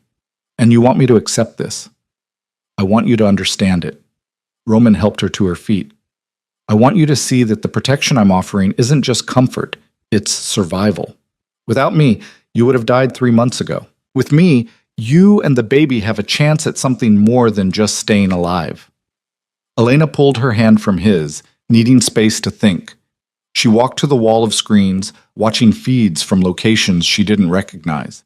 Warehouses, clubs, restaurants, street corners. All of it monitored, controlled, managed like pieces on a chessboard. What happens to Valentina? She asked. That's your decision. Elena turned. What? She tried to have you killed. She manipulated people around you, used your own fears against you, and orchestrated a conspiracy that would have ended with your death. Roman's expression was serious. Traditional response would be to kill her and send her body back to her family as a message. But I'm giving you the choice. I don't want to decide if someone lives or dies. Then she lives. But she doesn't get to stay in New York, doesn't get to keep her resources or her connections, doesn't get to threaten you ever again. Roman moved closer. Exile, stripped of everything she built. A warning to anyone else who might think you're an acceptable target. Elena thought about the woman who'd looked at her with such contempt, who'd seen her as nothing more than an obstacle to be eliminated. Part of her wanted revenge, wanted to see Valentina suffer the way Elena had suffered for 3 months while running scared. But a larger part recoiled from the idea of having that kind of power over another person's fate. Exile, Elena finally said. But I want her to know that this was my choice. I want her to understand that I had the power to end her and chose mercy instead. Roman's expression shifted to something that might have been respect. Dmitri, make the arrangements. Valentina Rizzi is exiled from the city, effective immediately. Accounts frozen, properties seized, connections severed. She gets 1 suitcase and a one-way ticket to wherever she wants to go that isn't here. And make sure she knows this was Elena's decision. Dmitri nodded, already pulling up information on one of the computers. Roman turned back to Elena. That was the right choice. Was it? Elena felt exhausted. I don't know what the right choice is anymore. A week ago, I was serving eggs in a diner. Now I'm deciding the fate of women who tried to murder me. Nothing about this feels right. Welcome to my world. Roman's hand settled on her shoulder. It only gets more complicated from here. They left the command center with the same security detail that had brought them. The SUV navigated back through Manhattan traffic while Elena stared out the window, seeing the city differently now. Every building potentially contained one of Roman's operations. Every person on the street could be connected to the empire he controlled. The world she'd thought she understood was actually a facade over something darker and more complex. You're quiet, Roman observed. I'm thinking. About? About whether I can do this. Elena turned to face him. You showed me your world because you wanted me to understand what I'm part of. But what if understanding it just makes it worse? What if I can't live with knowing how you make your money, how you maintain your power, how many people you've... She stopped. How many people I've killed, Roman finished. Say it, Elena. If we're going to do this, you need to be able to speak the truth out loud. How many people you've killed?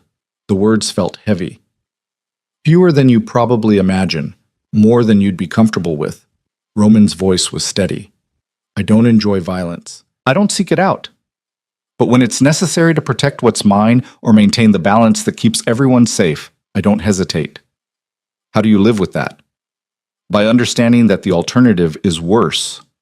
Roman shifted to face her fully. This city has territories, Elena. Criminal organizations that have existed for generations, with their own rules and their own justice. Without someone strong enough to enforce those rules, everything devolves into chaos. Civilians get hurt. Innocents become casualties. I maintain order through a combination of fear and respect, which occasionally requires making examples of people who threaten that order. So you're what? Some kind of necessary evil? I'm a man who does ugly things to prevent uglier outcomes. Roman's eyes were hard. I'm not asking you to approve. I'm asking you to accept reality and decide if you can live with it. Elena's hand moved to her stomach. I don't have much choice, do I? You always have choices. They just all come with consequences you might not like. Roman covered her hand with his. But understand this, whatever you decide about us, about me, about this life, the baby is protected. That's non-negotiable. You can hate me, resent me, refuse to be with me. But you can't take my child away from the protection I can provide. So I'm trapped either way. You're protected either way. Roman's voice softened slightly. There's a difference, even if you can't see it yet. The SUV pulled into the underground garage. They rode the elevator in silence, Elena processing everything she'd seen and heard. When they reached the penthouse, Mrs. Chen was waiting with lunch and concern evident on her usually neutral face. The doctor called, she said to Roman. He wants to schedule another appointment for next week. Set it up, Roman turned to Elena. You need to eat and rest. This morning was a lot. That's an understatement. Elena moved toward her suite, then stopped. Roman, what would have happened if I hadn't run? If I'd stayed and the frame had been completed? Roman was quiet for a long moment. I would have confronted you with the evidence. You would have denied it, and I would have had to decide whether to believe you or believe what looked like irrefutable proof. Someone would have died either way, either you for betrayal or whoever I blamed for trying to frame you. So my running actually saved lives. Your running saved your life. Roman's expression was unreadable. Whether it saved anyone else is debatable. Elena went to her room and closed the door, leaning against it as everything crashed down. She'd seen the machinery of Roman's empire, witnessed casual discussions of violence and power, made decisions about another person's fate. The woman she'd been 3 months ago, the one who'd served coffee and dreamed about maybe going back to school someday, felt like a stranger. But the woman she was becoming felt like a stranger too. She moved to the window, watching the city spread out below like a living map of territories and power. Somewhere out there, Valentina was being stripped of everything she'd built. Somewhere out there, people answered to Roman's commands without question. Somewhere out there, the baby growing inside Elena was already a piece on the chessboard of this dangerous world. A knock on the door interrupted her thoughts. Roman entered without waiting, carrying a folder similar to the one Vincent had brought yesterday. "New documents," he said, setting them on the table. "Updated based on this morning's revelations." Elena picked up the folder, flipping through pages that outlined security protocols, threat assessments, and emergency procedures.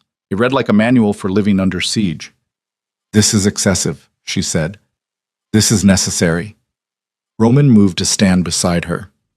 "Valentina won't be the only person who sees you as a vulnerability or a target. The more visibly pregnant you become, the more obvious it is that you matter to me, the bigger the target on your back." "So what? I just live in this penthouse, like a prisoner for the next 6 months." "You live here like someone who understands the stakes." Roman's hand settled on her shoulder. "You can go out, but with security. You can have visitors, but they'll be vetted. You can have a life, Elena, but it's a life with guardrails designed to keep you breathing." Elena set the folder down. "And after the baby is born?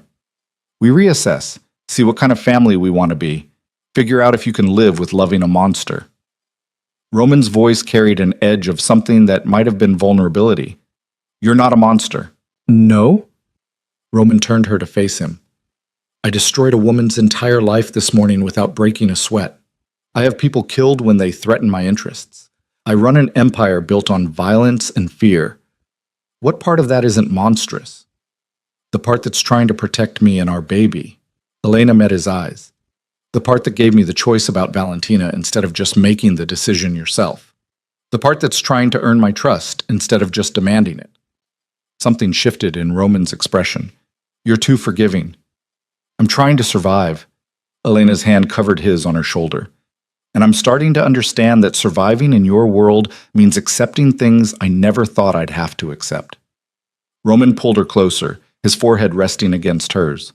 "I'm going to keep you safe. Whatever it takes, however long it takes, I'm going to make sure you and the baby survive this." "I know." And Elena realized she believed it. Not because she trusted him completely, not because she'd forgiven everything, but because she'd seen enough to understand that Roman's protection was absolute. Brutal, controlling, and completely unwavering. She just had to decide if she could live with being the thing he was protecting. The weeks that followed developed a rhythm that felt both foreign and inevitable. Elena woke each morning to medication that kept the nausea at bay. Breakfast prepared by Mrs. Chen with meticulous attention to her nutritional needs, and the knowledge that she was living in a gilded cage where every door led back to Roman. But something had shifted after the confrontation with Valentina. Elena had seen the machinery of Roman's world, had made a choice that held real weight, had glimpsed the darkness he navigated daily. Understanding didn't equal acceptance, but it created space for something more complicated than simple fear. Roman kept his promise about earning trust. He answered questions she'd been too afraid to ask before, about his childhood in a world where violence was currency, about the grandfather who'd taught him that power without control was just chaos waiting to happen, about the choices that had led him to build an empire rather than destroy himself trying to escape one. The conversations happened in fragments. Late at night when Elena couldn't sleep and found Roman in his office reviewing reports that probably detailed activities she was better off not knowing about. Dr. Morrison became a weekly presence, monitoring Elena's weight gain with satisfaction and the baby's development with professional enthusiasm. At 20 weeks, he performed an ultrasound that actually looked like a baby instead of abstract art, and asked if they wanted to know the sex. Elena looked at Roman, who'd been present for every appointment, always watching the monitor with an intensity that suggested he was memorizing every detail. "Do you want to know?" she asked. "Your choice," Roman said, but his eyes betrayed interest. "Boy," Dr. Morrison announced with a smile. "Healthy, active, measuring right on schedule." Roman's hand tightened on Elena's. A son. The word carried weight Elena hadn't anticipated. Not just a baby, but an heir. The future of whatever empire Roman had built. She watched emotions flicker across his face. Pride, fear, determination, something that looked almost like wonder. "Congratulations," Dr. Morrison said, packing up his equipment. "Everything looks excellent. I'll see you next week." When they were alone, Roman stood at the window of Elena's suite, staring out at the city with his hands in his pockets. The afternoon light caught the silver at his temples, making him look distinguished and dangerous in equal measure. "What are you thinking?" Elena asked from the bed where she still lay, the ultrasound gel being wiped from her stomach. "That I have 6 months to make sure the world my son enters is safer than the one I grew up in." Roman's voice was quiet. "That I need to eliminate threats I've been tolerating and shore up alliances I've been neglecting. That everything just became simultaneously more important and more complicated." Elena sat up, pulling her shirt down. "You're talking about your business." "I'm talking about his inheritance." Roman turned to face her. "My grandfather ruled through fear. My father tried to rule through compromise and got killed for his weakness. I've built something in between, respect backed by the credible threat of violence. But I don't know if that's enough for a world where my son will have a target on his back from birth." "He doesn't have to inherit any of this." Elena stood, moving closer. "You could walk away, build something legitimate, give him a normal life." Roman's laugh was bitter. "There is no walking away. Men like me don't retire to beach houses and die peacefully in our sleep. We get killed by the people we tried to leave behind, or by the people who want what we built. The only way out is death or irrelevance, and irrelevance is just slower death. So our son is trapped before he's even born. Our son is protected before he's even born." Roman closed the distance between them. "There's power in that, Elena. Resources, connections, safety that 99% of children will never have. Yes, it comes with danger, but the danger exists whether I acknowledge it or not. At least this way I can control some of it." Elena wanted to argue, to insist there had to be another way, but she'd seen enough of Roman's world to understand the futility. He was right. There was no clean exit, no simple solution. Their son would be born into complexity and danger, and the best they could do was make sure he survived it. "What happens when he's old enough to ask questions?" she asked quietly. "When he wants to know what his father does, why people are afraid of us, why he can't have the same freedom as other kids. We tell him the truth." Roman's hand settled on her waist, careful of her growing belly. "We teach him that power is responsibility, that violence is a tool, not a solution, that he has choices even when it doesn't feel like it. We give him what I never had, parents who are both present and honest." The use of "we" instead of "I" sent something warm through Elena's chest. For the first time since Roman had found her in that diner, he was talking about them as a unit instead of as captor and captive. "I'm still angry with you," she said, needing to establish that boundary. "For finding me, for forcing me back here, for taking away my choices." "I know." Roman's thumb traced circles on her hip through the soft fabric of her shirt. "But you're less angry than you were. That doesn't make it right." "No, but it makes it survivable." He leaned down, his forehead touching hers. "I'm not asking for forgiveness. I'm asking for partnership. For you to stop fighting me long enough to see that we might actually want the same things." "Which are?" "Keeping our son safe, giving him opportunities we didn't have, building something that might actually last beyond one generation." Roman's voice softened. "And maybe figuring out if what we had before you ran was real or just convenient." Elena's breath caught. They hadn't talked about their relationship before. Before the fear, before the running, before everything had imploded. Those 6 months when she genuinely believed she might be falling in love with a man who terrified and fascinated her in equal measure. "I don't know if I can trust what I felt then," she admitted. "I don't know what was real and what was me seeing what I wanted to see." "Then we start over."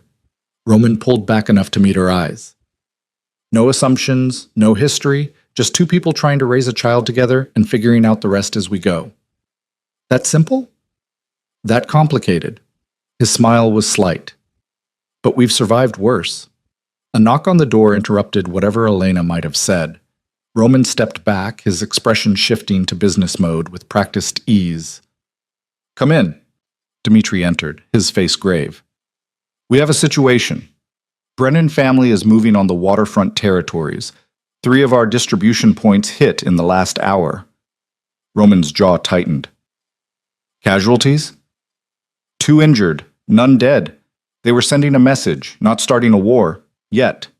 Dmitri's eyes flicked to Elena, then back to Roman. You need to respond. I know. Roman turned to Elena. I have to handle this. Handle it how? Elena asked, even though part of her didn't want to know. By reminding the Brennans why they don't move on my territory without consequences. Roman's voice was cold. Stay here. Security will be doubled. Don't leave the penthouse under any circumstances. For how long? Until I'm back and the situation is contained. Roman moved toward the door, then stopped. Elena, this is what I meant earlier. This is the reality. Someone always wants what you have, and the only way to keep it is to be willing to defend it with more force than they're willing to risk. He left with Dmitri, and Elena heard them talking in rapid, clipped sentences as they moved toward the elevator. Moments later, Mrs. Chen appeared with tea and sympathy evident on her usually neutral face. He'll be back, she said quietly, setting the tray down. He always is. Elena wanted to ask how many times Mrs. Chen had seen this, how many situations like this Roman had handled, how many people had been hurt or killed in the process of defending territory and maintaining power. But the answers would only confirm what she already knew. This was normal. This was life in Roman's world, violence as routine business, danger as acceptable risk. She spent the evening trying to distract herself with books she couldn't focus on, and television that felt too shallow for the thoughts churning in her head. Night fell over Manhattan, the city transforming into light and shadow, and Elena stood at the windows wondering where Roman was and what he was doing. Her phone buzzed with a text. Roman's number, short and direct. Situation contained. On my way back. Relief flooded through her, followed immediately by shame at feeling relief that he'd survived whatever violence he'd been involved in. She was becoming complicit, she realized, not just accepting his world, but caring about his survival within it. The lines she'd tried to maintain were blurring with every day she spent in this penthouse, with every conversation that made him more human and less monster. Roman returned after midnight, his suit jacket gone, his white shirt stained with something dark that Elena tried not to identify. He looked exhausted and wired simultaneously, the combination of adrenaline and aftermath evident in every line of his body. Are you hurt? Elena asked from where she'd been curled on the couch, unable to sleep until she knew he was safe. No. Roman moved to the bar, poured 2 fingers of whiskey, downed it in one swallow. The Brennans lost 4 men.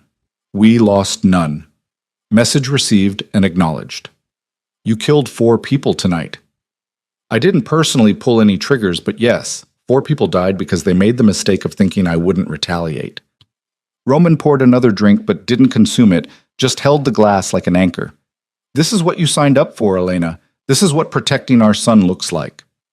Elena stood, crossing to where he stood, radiating tension and violence barely contained.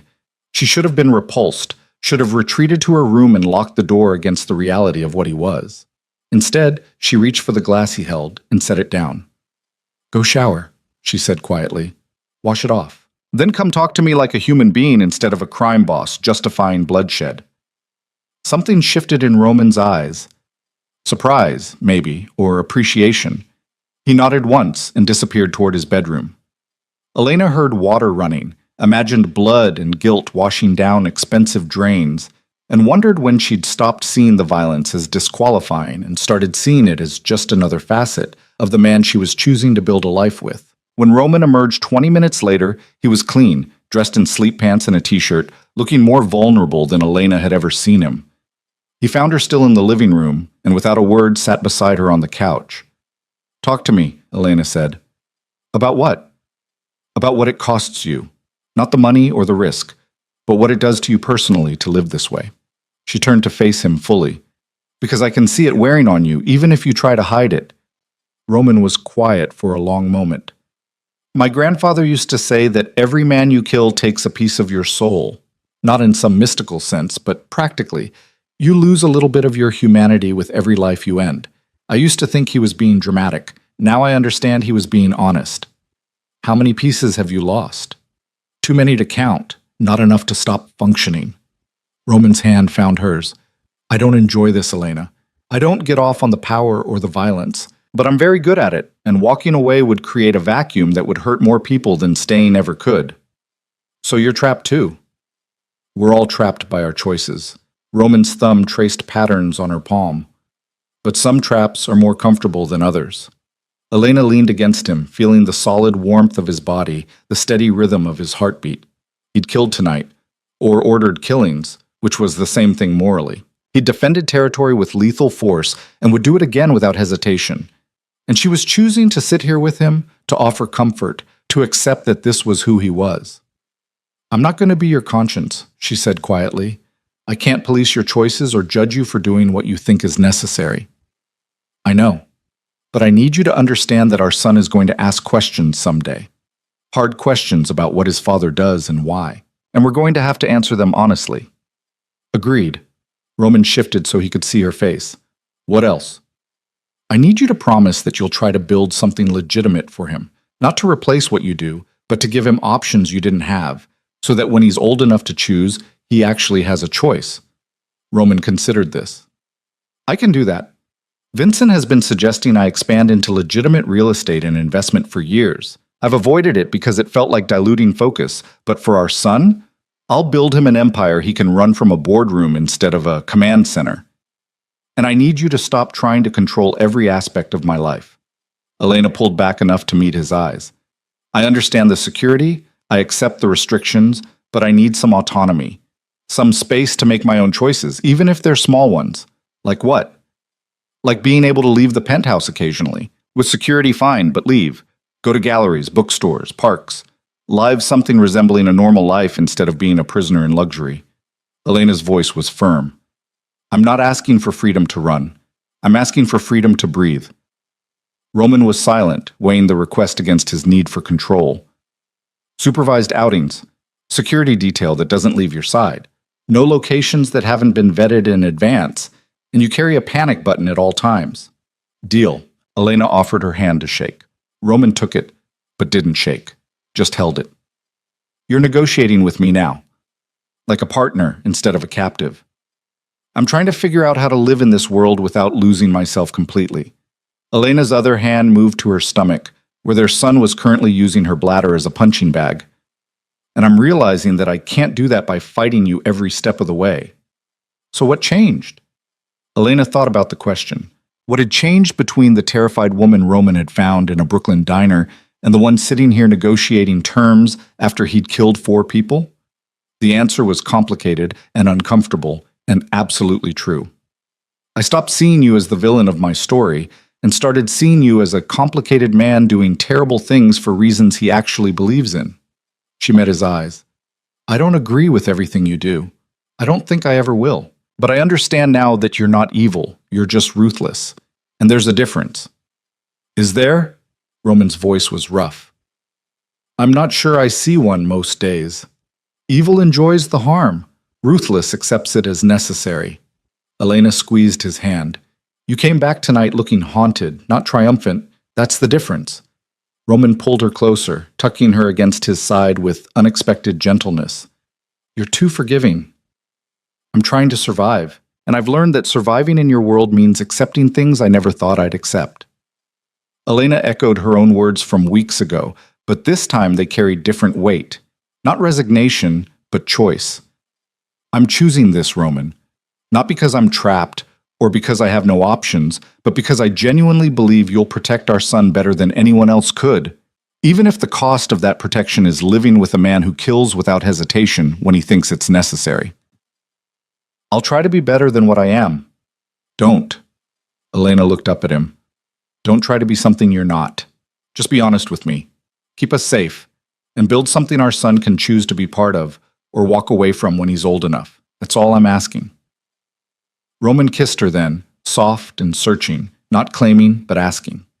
Elena kissed back, tasting whiskey and regret, and something that felt dangerously close to hope. When they broke apart, Roman rested his forehead against hers. "I'm going to spend the rest of my life trying to deserve this," he said quietly. "Good." Elena smiled slightly. "Because I'm going to spend the rest of mine holding you to impossible standards and refusing to let you off the hook when you fail." "That's fair." They sat like that for a long time, wrapped around each other while the city glittered outside and their sun kicked against Elena's ribs. It wasn't love. Not yet.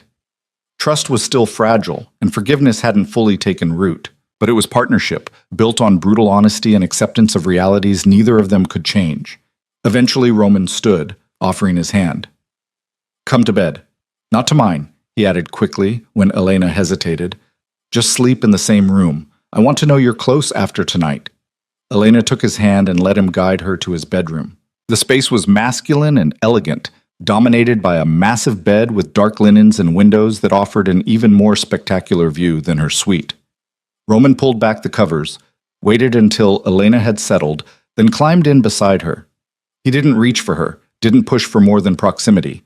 Just lay there in the darkness, close enough that Elena could feel his warmth, far enough that she didn't feel crowded.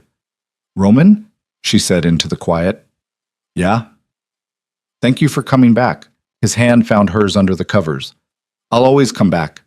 That's the one promise I can make and keep without qualification." Elena believed him, and that belief, more than anything else that had happened since he'd walked into that diner, felt like the beginning of something that might actually last. Sleep came easier with Roman beside her than it had in the months she'd spent alone, and that realization was both comforting and terrifying in equal measure. The next morning, Elena woke to find Roman already dressed and on the phone, speaking rapid Italian to someone who sounded agitated. She watched from the bed as he paced, his free hand gesturing sharply, his tone brooking no argument. Whatever had happened overnight, it required his immediate attention. He ended the call and turned to find her awake. "I need to go handle something. Security will be here within the hour. Mrs. Chen has breakfast ready." "Is this about last night?" "Fallout." Roman moved to the bed, leaned down to kiss her forehead. "The Brennans want to negotiate terms. I'm going to make sure those terms are very clear about what happens if they test me again." "Be careful." Something softened in his expression. "You're worried about me." "Our son needs his father." Elena kept her voice neutral, even though the truth was more complicated. She was worried, and not just for practical reasons. Somewhere along the way, she'd started caring whether Roman survived his dangerous world. "I'll be back for dinner." He straightened all business again. "Vincent is coming by this afternoon with more paperwork, medical directives, trust modifications based on knowing we're having a son. Sign what you're comfortable with, leave the rest for discussion." "Okay?" Roman paused at the door. "Elena? Thank you for last night. For understanding, for not running, for choosing this." I haven't chosen everything yet," she cautioned. "I'm still figuring out what this is and what I can live with."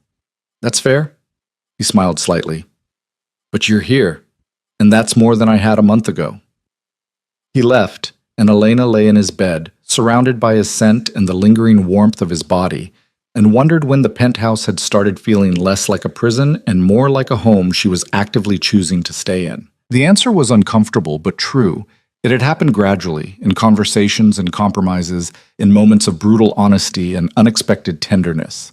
She was building a life here, with a man who was equal parts protector and predator, and the most terrifying part was that she was doing it willingly. Elena placed her hand on her stomach, feeling the flutter of movement that was becoming more pronounced every day. Their son, the future Roman was already planning for, the heir she'd never intended to give him. "We're going to be okay," she whispered to the life growing inside her. Complicated and sometimes scary, but okay. And for the first time since Roman had walked into that diner, she actually believed it. The months that followed transformed the penthouse in ways Elena hadn't anticipated. The guest suite she'd been assigned became less of a refuge and more of a storage space for maternity clothes and baby books. She accumulated during supervised outings with security. Most nights, she ended up in Roman's bed. Not always because of physical intimacy, though that had gradually returned as her body changed and adapted, but because sleeping alone had started to feel wrong after so many conversations that stretched into the early hours. The nursery took shape in a room adjacent to Roman's bedroom. Elena had expected him to hire decorators and simply present her with a finished product, but instead he'd asked her opinion on everything from wall colors to furniture styles. They'd argued about cribs. Elena wanted something simple and safe. Roman wanted something that looked like it belonged in a palace, and eventually compromised on something elegant but functional. The room filled with stuffed animals from Mrs. Chen, books from Vincent, who apparently had strong opinions about early childhood literacy, and a rocking chair that Roman had custom-made to fit Elena's height perfectly. At 32 weeks, Elena's body had transformed into something she barely recognized. Her belly was round and prominent, her back ached constantly, and sleep came in fragments between bathroom trips and the baby's increasingly aggressive movements.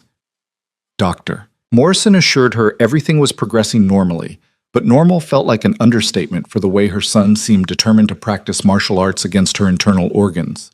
Roman had become unexpectedly attentive to the physical realities of late pregnancy. He'd researched everything, doctor. Morrison mentioned ordered a pregnancy pillow that took up half the bed and started giving her foot rubs in the evenings while they watched television or discussed the legitimate business ventures he was building for their son's future. The man who'd walked into that diner 6 months ago with lethal purpose had developed a gentleness Elena hadn't known he possessed.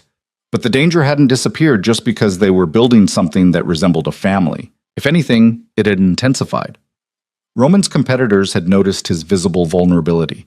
The pregnant woman who appeared occasionally on supervised outings, always surrounded by security, but still present enough to become a target.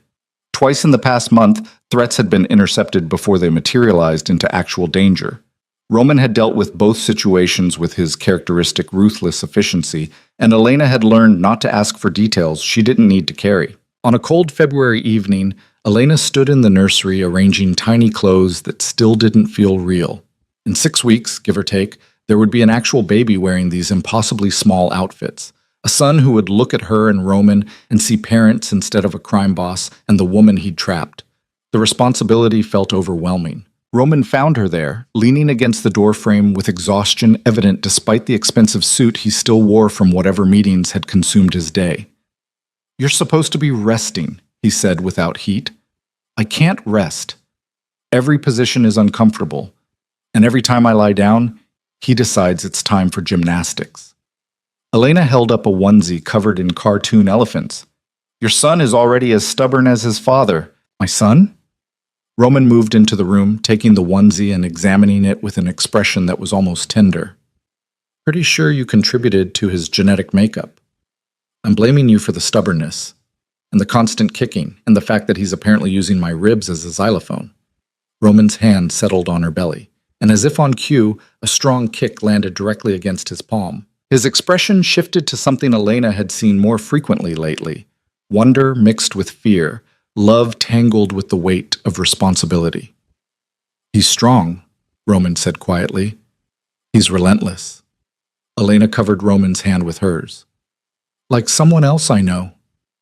They stood like that for a moment, connected by the life between them and the complicated web of choices that had led to this room, this moment, this unexpected family. "I have something for you," Roman said, pulling an envelope from his jacket pocket. "Vincent finalized the documents today." Elena took the envelope, recognizing the law firm's letterhead. Inside were papers she'd been expecting: official recognition of their son's paternity, inheritance structures, medical directives. But there was also something unexpected: property deeds in her name, investment accounts with balances that made her dizzy, and legal documents that gave her actual ownership of assets rather than just access. "What is this?" she asked. "Security that doesn't depend on me being alive or us being together." Roman's voice was matter-of-fact. "You've been living here for 6 months accepting my protection and my control. These give you the power to leave if you decide you need to, and to take our son somewhere safe if anything happens to me." Elena stared at the documents, understanding the magnitude of what he was offering.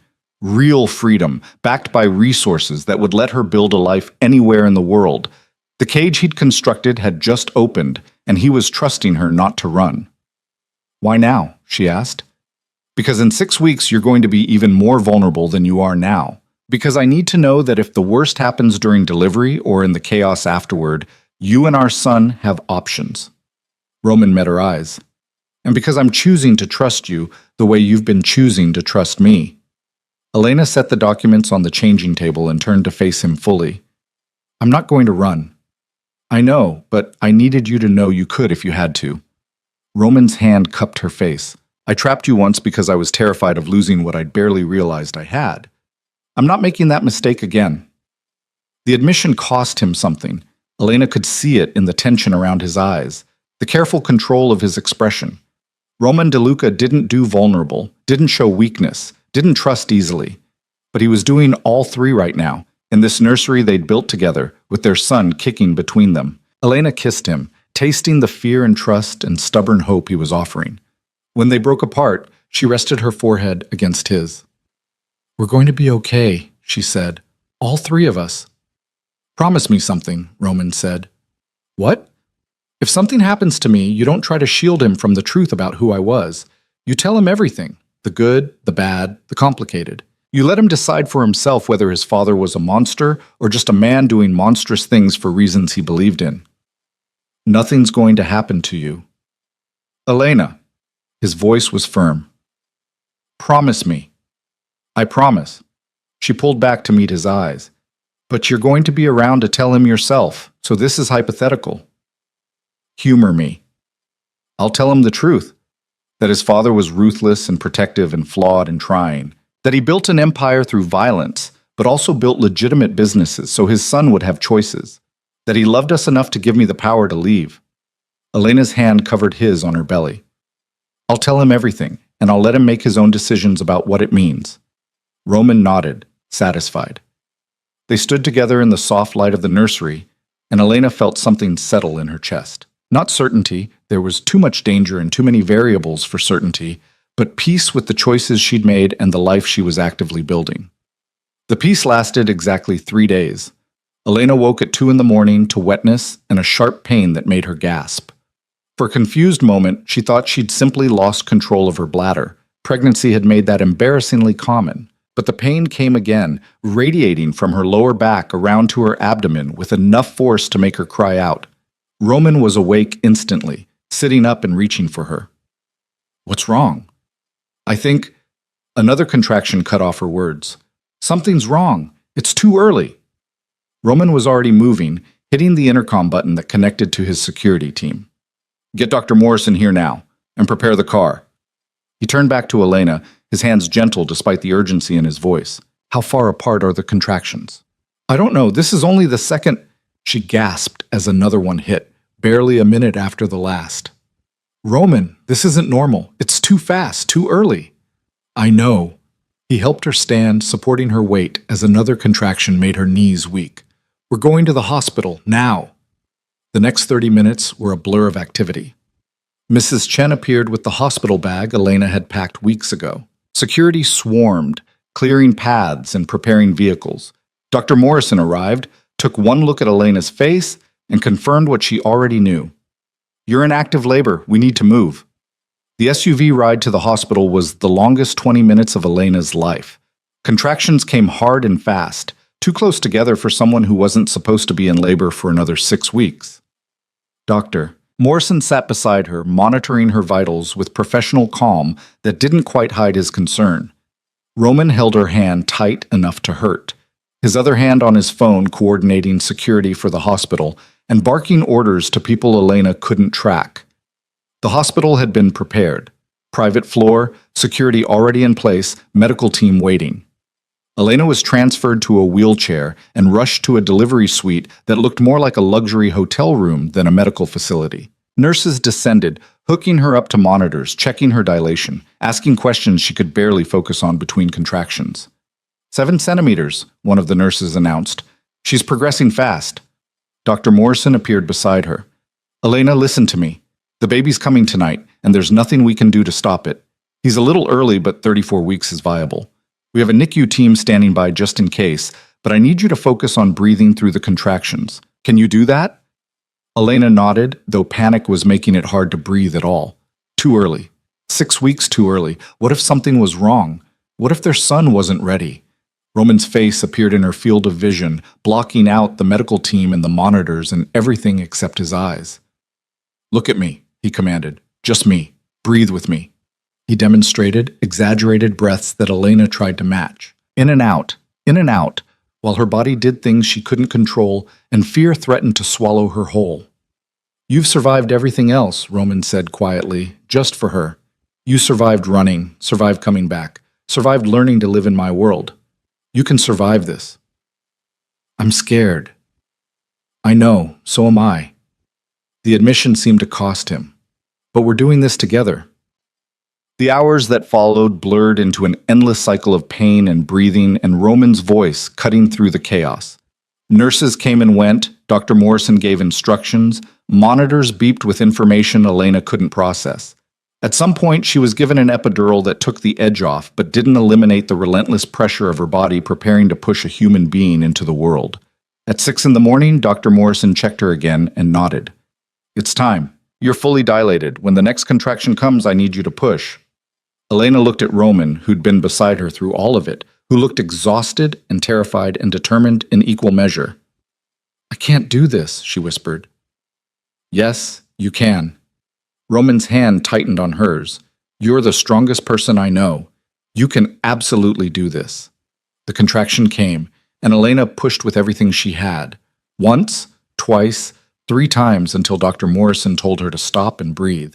Then again, and again, and again, until time lost meaning, and all that existed was the effort of bringing life into a dangerous world. "I can see his head," Dr. Morrison announced. "One more push should do it." Elena gathered what felt like the last of her strength and pushed with every ounce of determination she possessed. The pressure released suddenly, and then the room filled with a sound that made her heart stop and restart. A baby crying. Their son, loud and indignant and alive. "He's here," Dr. Morrison said, holding up a tiny, red-faced human being who was definitely smaller than Elena had imagined, but seemed furious about being evicted from his comfortable home. "Congratulations."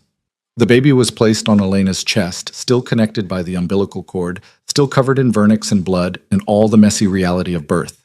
He was perfect, impossibly small, with dark hair and Roman's nose and lungs that clearly worked just fine based on the volume of his protests.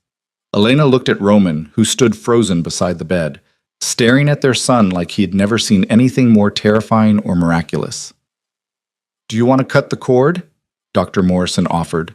Roman nodded mutely, accepting the surgical scissors with shaking hands. He cut where directed, severing the physical connection between Elena and their son, creating a separate human being who would never be fully theirs to control or protect. The baby was taken briefly to be weighed and measured and checked by the NICU team that had been standing by. 5 pounds, 2 ounces, 17 inches long. A little small, but perfectly healthy for 34 weeks. No breathing problems, no complications, just a baby who decided he was ready to meet the world ahead of schedule. When their son was returned to Elena, cleaned and wrapped in a soft blanket, Roman finally moved. He sat on the edge of the bed, reaching out with one finger to touch the impossibly tiny hand that immediately gripped it with surprising strength. "He's so small," Roman said, his voice rough with emotion Elena had never heard from him. "He's perfect," Elena corrected, exhausted and overwhelmed and more in love than she'd ever imagined possible. They sat like that while the medical team finished their work, and nurses came and went with instructions about feeding and sleeping and what to watch for.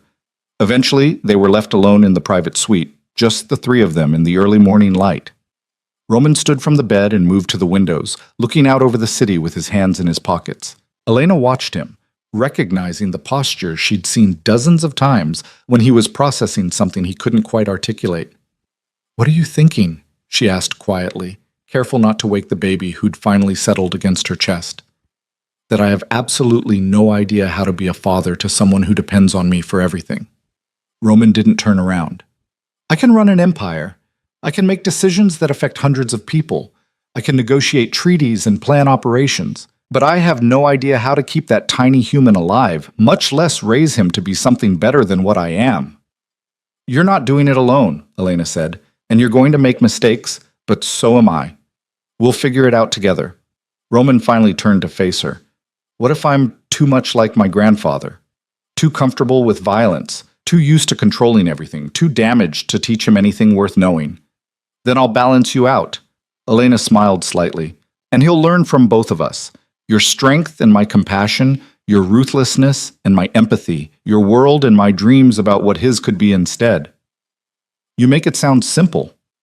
It's not simple, it's terrifying. Elena looked down at their son, who was making small snuffling sounds against her chest. But I spent 3 months running from you because I was terrified, and all it did was waste time we can't get back. I'm done running from fear. I'm choosing to believe that we can do this even when it feels impossible. Roman crossed to the bed and sat beside her again, his arm going around her shoulders while his free hand stroked their son's soft hair. We need to name him, he said quietly. They discussed names for weeks without settling on anything that felt right. Elena had vetoed anything too pretentious. Roman had vetoed anything he considered weak. They'd narrowed it to a short list but hadn't committed to anything final. What about Alexander, Elena suggested. Strong, classic, with enough history that he can make it his own. Alexander DeLuca. Roman tested the name, considering. Alexander James DeLuca, after your father. Elena's breath caught. She'd mentioned her father once, months ago, the man who died when she was 12, leaving her and her mother struggling. Roman had remembered, had filed it away, and brought it back now as an offering. Yes, she whispered. Alexander James DeLuca. Their son, Alexander, no longer just an abstract concept but a real person with a name and a face, stirred against Elena's chest.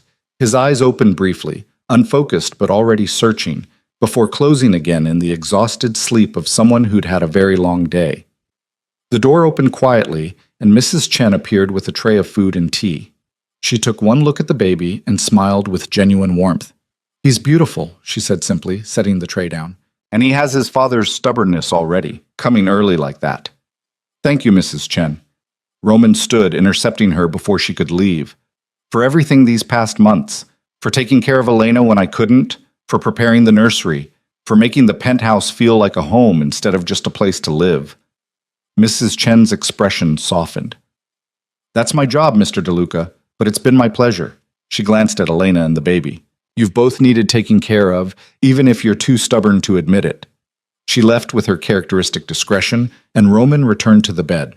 Elena ate what she could manage while Roman held Alexander with the careful concentration of someone handling explosives. The baby seemed impossibly small in his father's arms, fragile and perfect and completely dependent.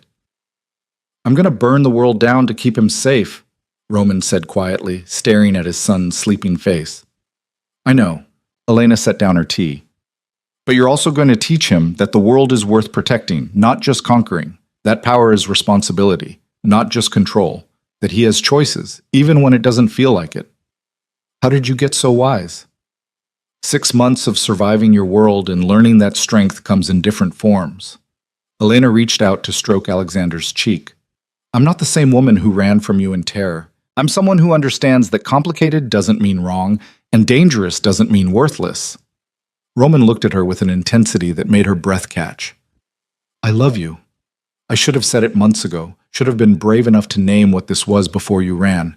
But I'm saying it now. I love you, Elena.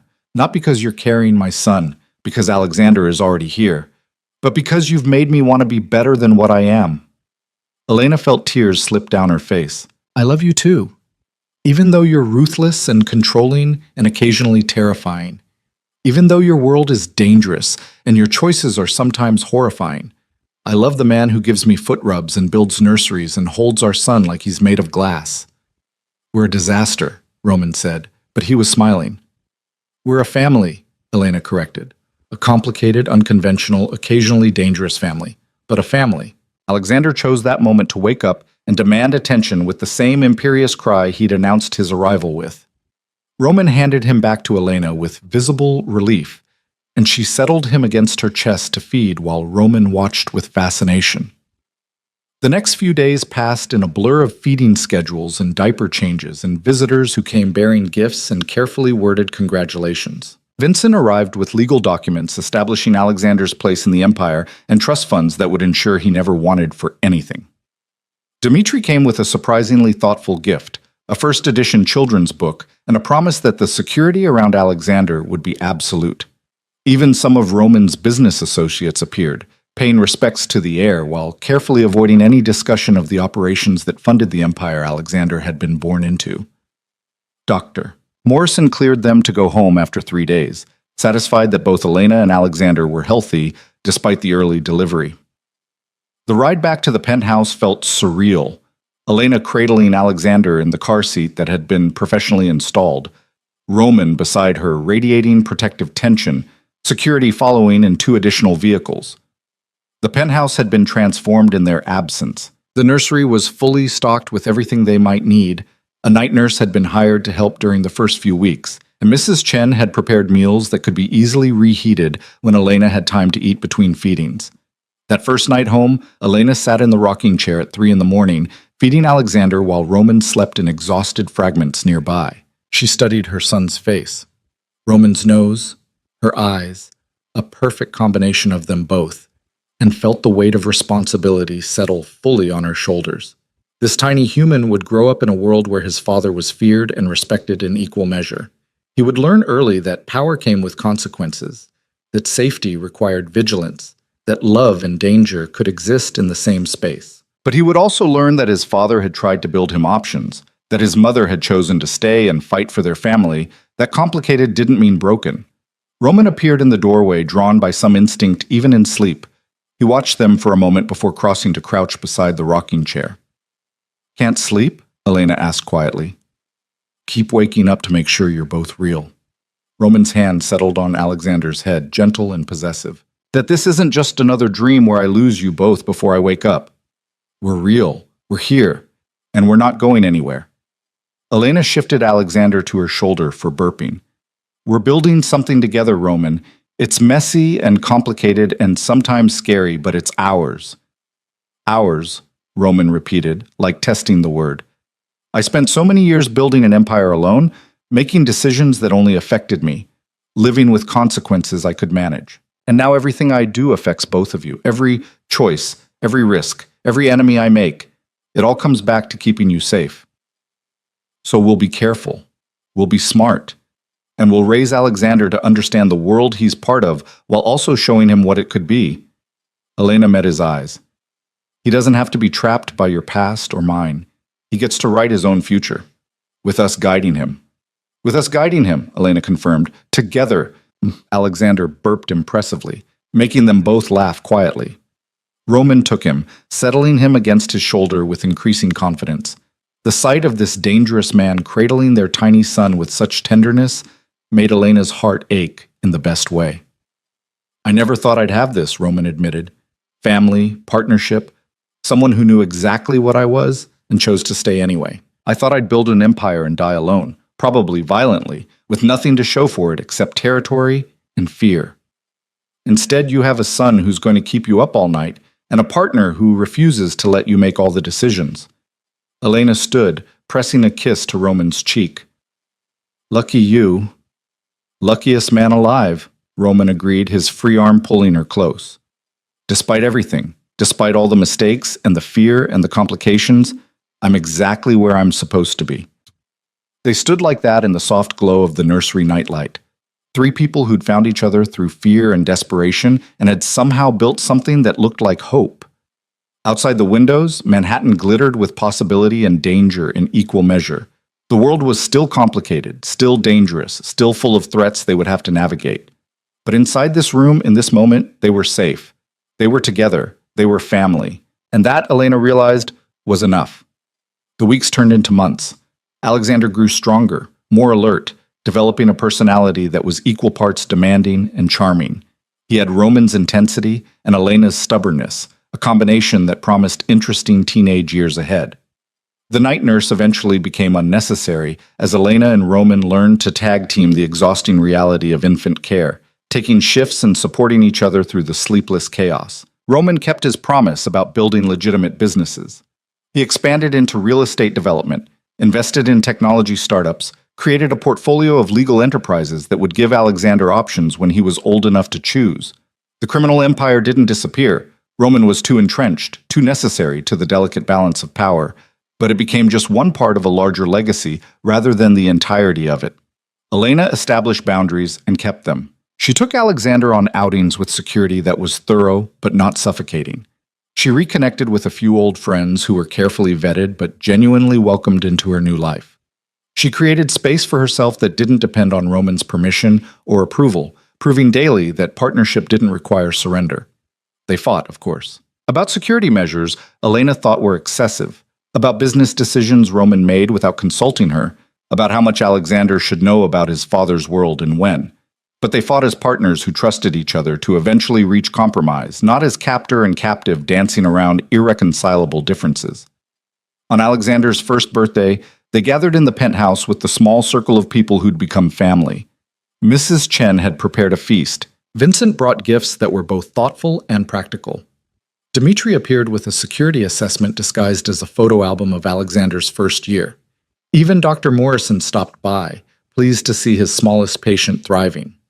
Roman stood by the windows holding Alexander, who was determined to grab his father's expensive watch and put it in his mouth. Elena watched them from across the room, struck by how far they'd all come from that morning in a Brooklyn diner when her world had imploded and rebuilt simultaneously. "Happy?" Roman asked, catching her watching. "Surprisingly, yes," Elena admitted, moving to join them. "Complicated and occasionally terrifying, but happy." "That's us," Roman agreed. "Complicated, terrifying, and somehow making it work." Alexander chose that moment to succeed in his quest for the watch, shoving it triumphantly into his mouth. Roman rescued it with practiced ease while Elena laughed at her son's indignant protests. This was their life now, built on brutal honesty and hard-won trust, protected by security and strength, complicated by a world that would never be simple or safe. But it was theirs, chosen, fought for, and carefully constructed from the wreckage of fear and misunderstanding. Elena had stopped running. Roman had stopped demanding unconditional surrender, and together they were building something that might actually last. The city spread out below them, full of danger and possibility, belonging to a man who'd learned that power meant nothing without someone to share it with. And in the penthouse above it all, three people who'd found each other against impossible odds celebrated the simple, extraordinary miracle of surviving long enough to become a family. It wasn't perfect. It would never be perfect. But it was real, and it was theirs, and that was more than enough.